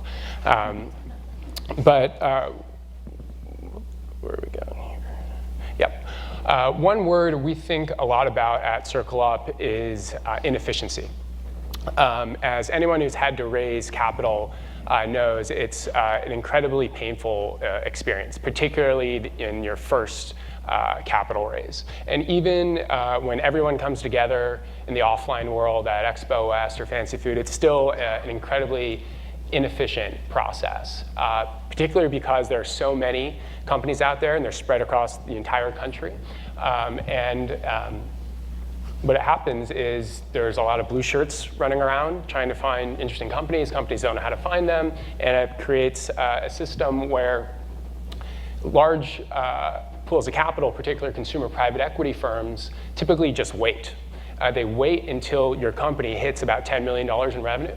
No offense to you, Steve, but it's easier to just de-risk and just wait to see which companies kind of emerge. So what happens in the consumer industry relative to a lot of other growth industries is there's a large ratio between capital at the $10 million sales level and capital below. So when you look at other industries like technology or healthcare, there's actually a good mix between early stage and mid-market. But in consumer, it actually all tends to just wait, largely because there's search cost inefficiencies and funds have just gotten progressively larger. And so what happens is there's less than 5% of early stage capital is for early stage investing, and consumers 20% of GDP. Whereas in other sectors, you have a much better weighting. And venture capital typically has not gone into the traditional CPG space, in part because their sourcing tentacles haven't been able to really penetrate it that well, and it's just a pure industry focus. So what we're trying to solve for at Circle Up is how can we make that $7 billion more efficient and bring more of that capital down to the early stage. So the solution is an online marketplace. And essentially the word that's come up a lot is crowdfunding. And crowdfunding is a much larger industry that incorporates Kickstarter, Indiegogo, and a lot of other places. But what is different about Circle Up is you actually can invest and receive equity into the company. So whereas Kickstarter, you're just donating, at Circle Up, you're actually, as an investor, you're getting access to companies with 1 to 10 million in revenues, which are struggling to raise capital because the traditional industry participants have just waited. And so when you think about the life cycle of a company, typically they'll get friends and family capital, sub 500K in revenues, and then they're kind of stuck for a while before they can grow fast enough. And what we're trying to solve for at Circle Up is making that process from growing from friends and family to larger private equity or strategic a much better experience. And so that's what we've done at Circle Up, and ready for the next person. Great.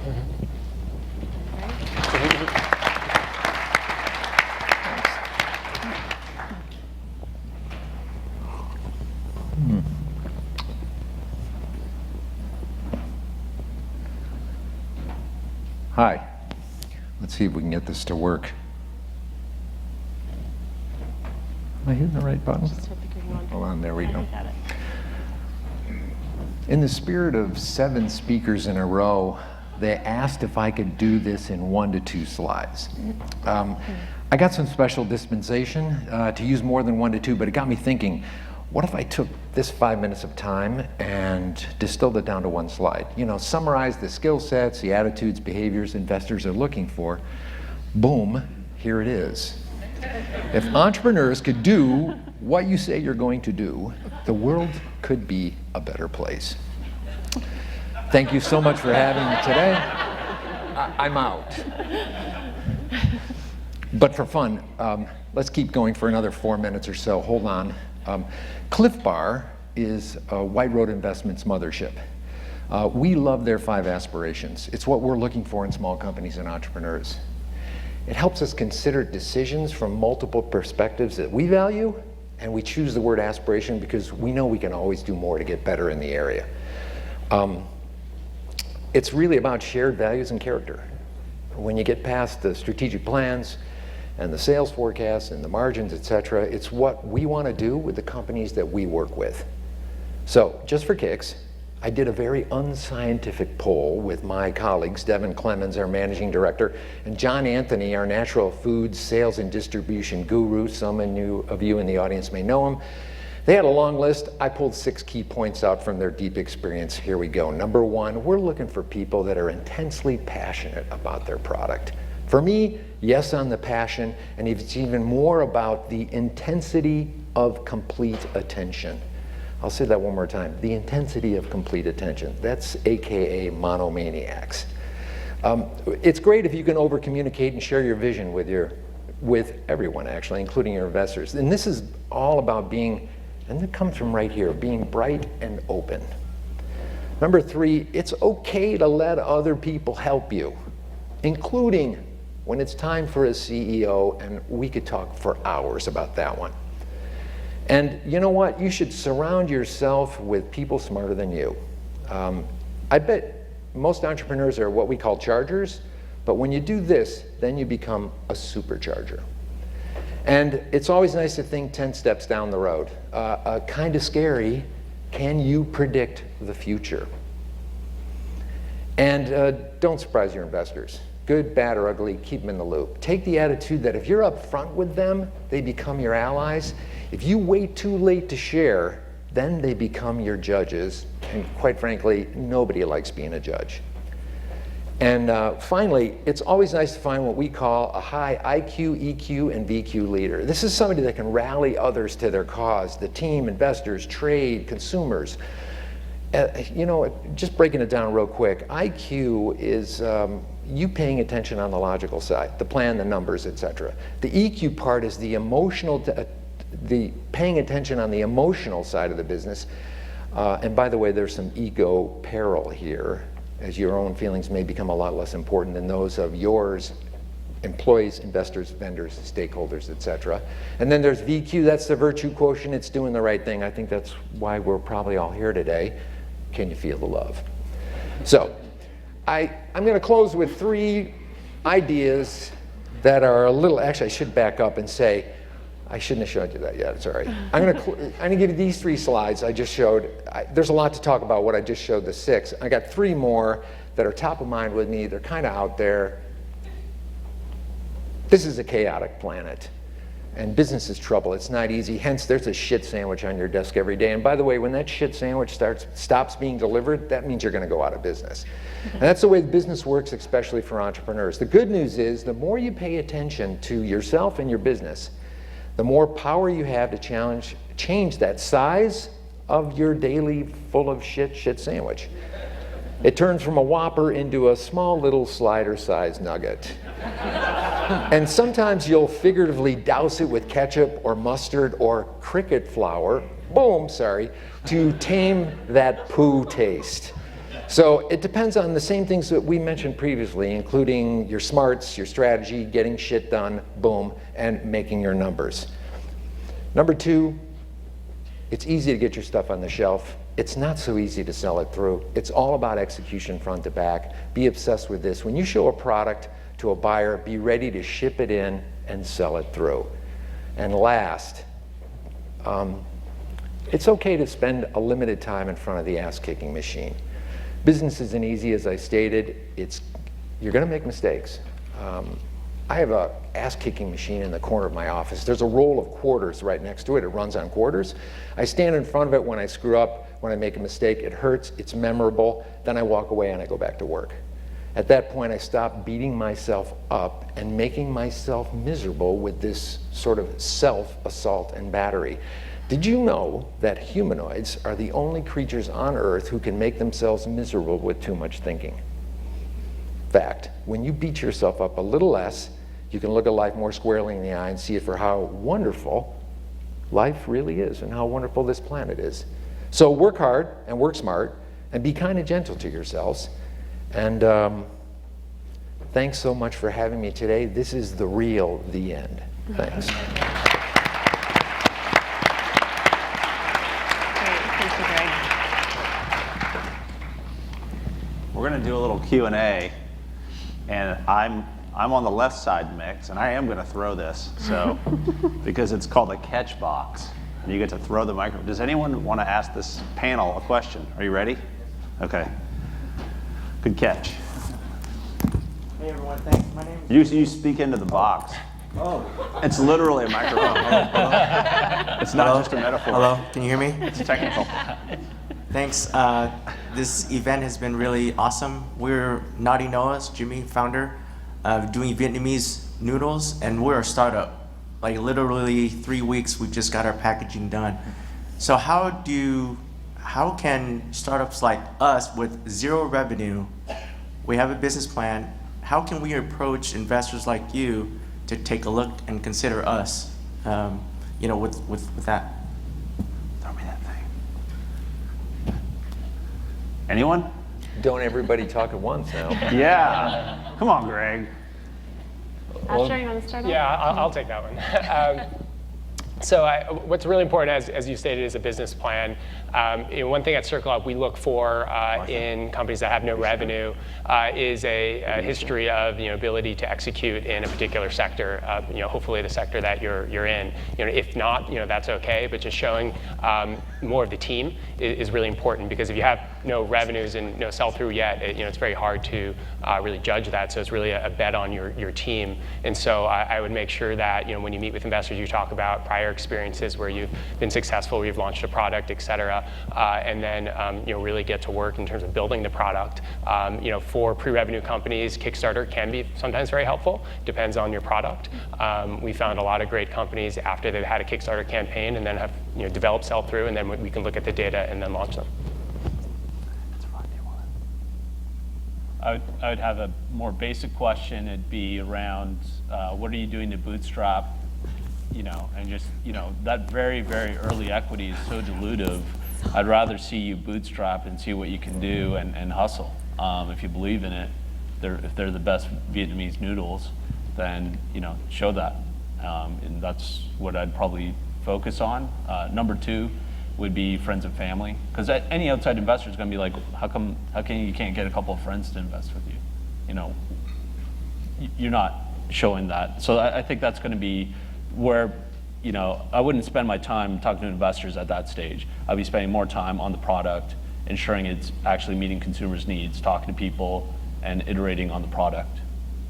I would just add to that, family, friends, angels. And then there's this saying in Chicago, it's called, you gots to get down on the ground. I think you need to get on the ground in your local market, build a case study, really get something happen, and then go out and try and sell that story. We have another one. Marty made a really nice 15-yard pass over there that was completed for a touchdown. Someone's going to on to that. I thought it was hard. It's really soft. It's easy to catch. Hi, I'm Lisa Curtis. I'm the founder of Cooley Cooley. We heard from 301 General Mills earlier, and it seems like a lot of strategics are really kind of shaking up the investment landscape for CPG. And I was wondering if you guys could comment on that. And then if you had 3 things that if you were a company talking to strategics that you would ask them if they were looking at you for an investment, what would be those 3 things? Wow, that's a multiple answer question.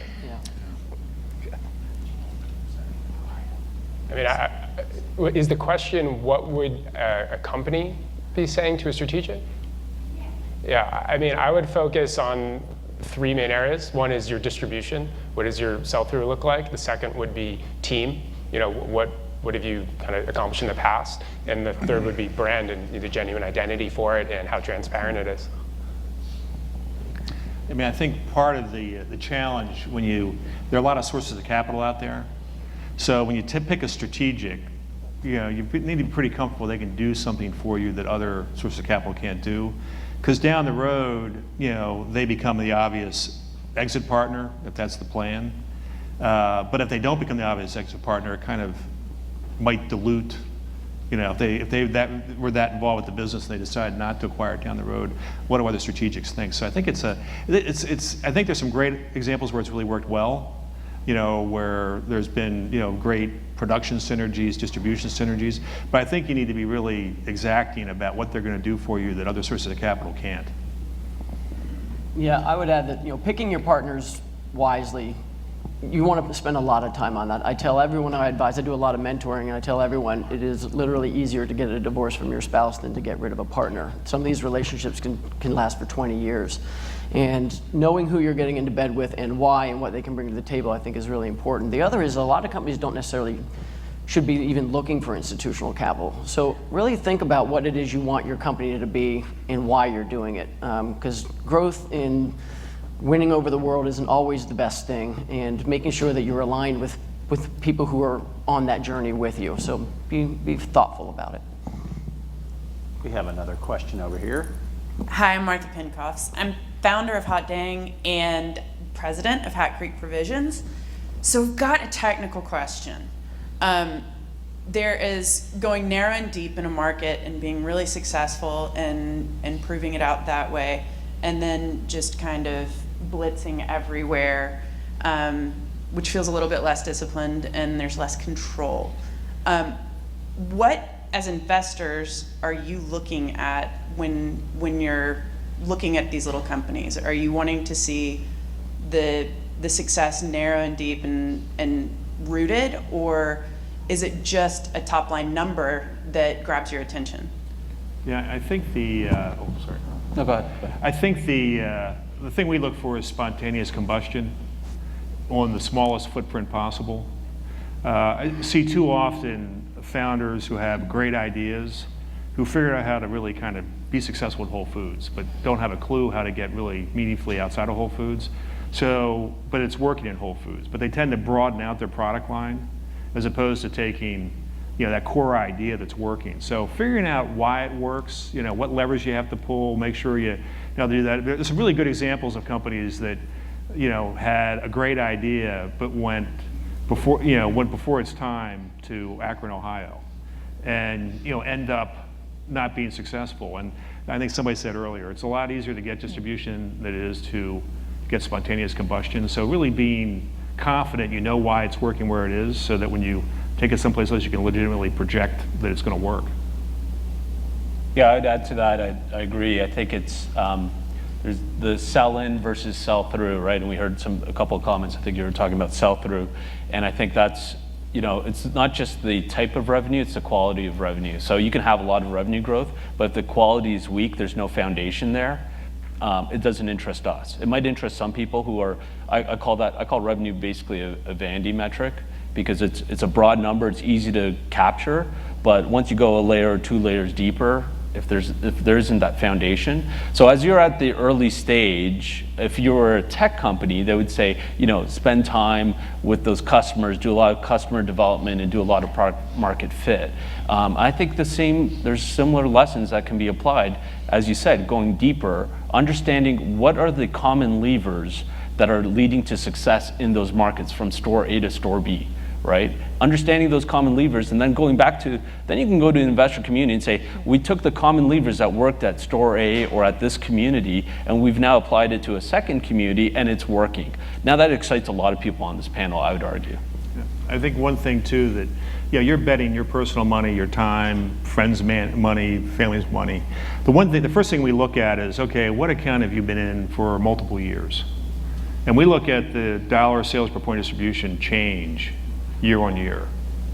If that's growing without abnormal amount of promotion, that's spontaneous combustion. But a lot of times people, go into that account and then start adding other accounts, and they kind of have this kind of artificially inflated revenue where their core idea really isn't kind of taking off. And I think understanding that, I go to your first couple accounts and I track those religiously every year. It's good to stay regional, and it's bad to go national too soon. I'd also add that if capital is limited, things change really quickly. And right now, things are really frothy in the investment space. I like companies who can pivot and survive rather than having a bunch of roadkill after a market collapse. And right now, we're seeing a lot of frothiness out there and a lot of people burning a lot of money. And ultimately, I look at, do you have fundamentals that you can turn this thing around and actually build a company that will last through several cycles of that? And if you look at the companies that have really we know and love today, they've actually been around for sometimes 25, 30 years. They just had their breakthrough because they survived through those cycles. And sometimes you just need to stay in business, if nothing else, and those fundamentals allow you to do that. He actually used the word frothy, pivot, and roadkill in the same sentence. You're welcome. You're welcome. Lunch is served. Can I just add Bingo! We are in the red zone to keep this football analogy going. Thank you guys so much. We're going to instruct our esteemed staff to receive applause at this time. Okay. We're just going to make a point of. Thank you. Good job. Thank you. That's awesome. Thank you. Yeah, thanks. Thank you. If you are a moderator for the Jeffersonian lunch, a table captain, maybe start your migration towards the nether regions of the building. And Greg, Bagney, you have coffee in your hand, don't you? Okay, will you take this back? Okay.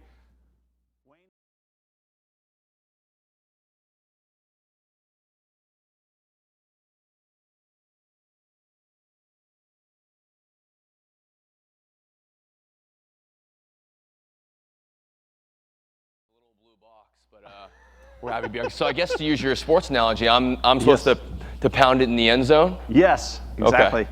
So right before I'm lunch, which is it's like the fourth quarter. Exactly. I'm Wayne Will with VMG Partners. We're honored to be here to support Esca Bona. It's our second year here and excited to sponsor the lunch. So VMG, we've been one of the leading investors in brands related to the good food movement. And definitely had the most established track record in the space to date. I think a big part of the theme that you saw on the panel, I love Greg's part. He mentioned, do what you say you're going to do, and I think that's the same thing as it relates to investors. I think you have the right to expect that you're going to get more than capital from your investor, because I think capital, to the frothiness that you mentioned, is a commodity, and I think making sure that you're getting collaboration, partnership, and then looking for a partner who has done what they said they were going to do over a history of time. I think you have the right to expect that. And brands we've been a part of to date that have been part of this good food movement have included Kind Healthy Snacks, Justin's, Vega, and then most of the others will be in the VMG sample bags that you'll find at each of your seats at the luncheon. And along with our business cards and contact information if you want to follow up with us. So on that note, we should head downstairs. Encourage everybody to sit by folks that you may not know, meet some new people, and engage in what should be a very robust discussion on the good food movement. So thank you for having us. Thank you, Wayne. Man, yeah, he did half of our job for us. Not only is he a sponsor, he's also a co-MC. But it's a Jeffersonian lunch. And if you haven't done a Jeffersonian lunch before, the main thing to know, and I know half of you are already gone, the main thing to know about a Jeffersonian lunch is one person talks at a time. That's the big idea. That's how Jefferson wanted it. So please, don't disappoint Jefferson. But go downstairs, grab some food. When you speak to the entire group. And you're gone. It's too late. It's too late. No, it's limited. It's okay.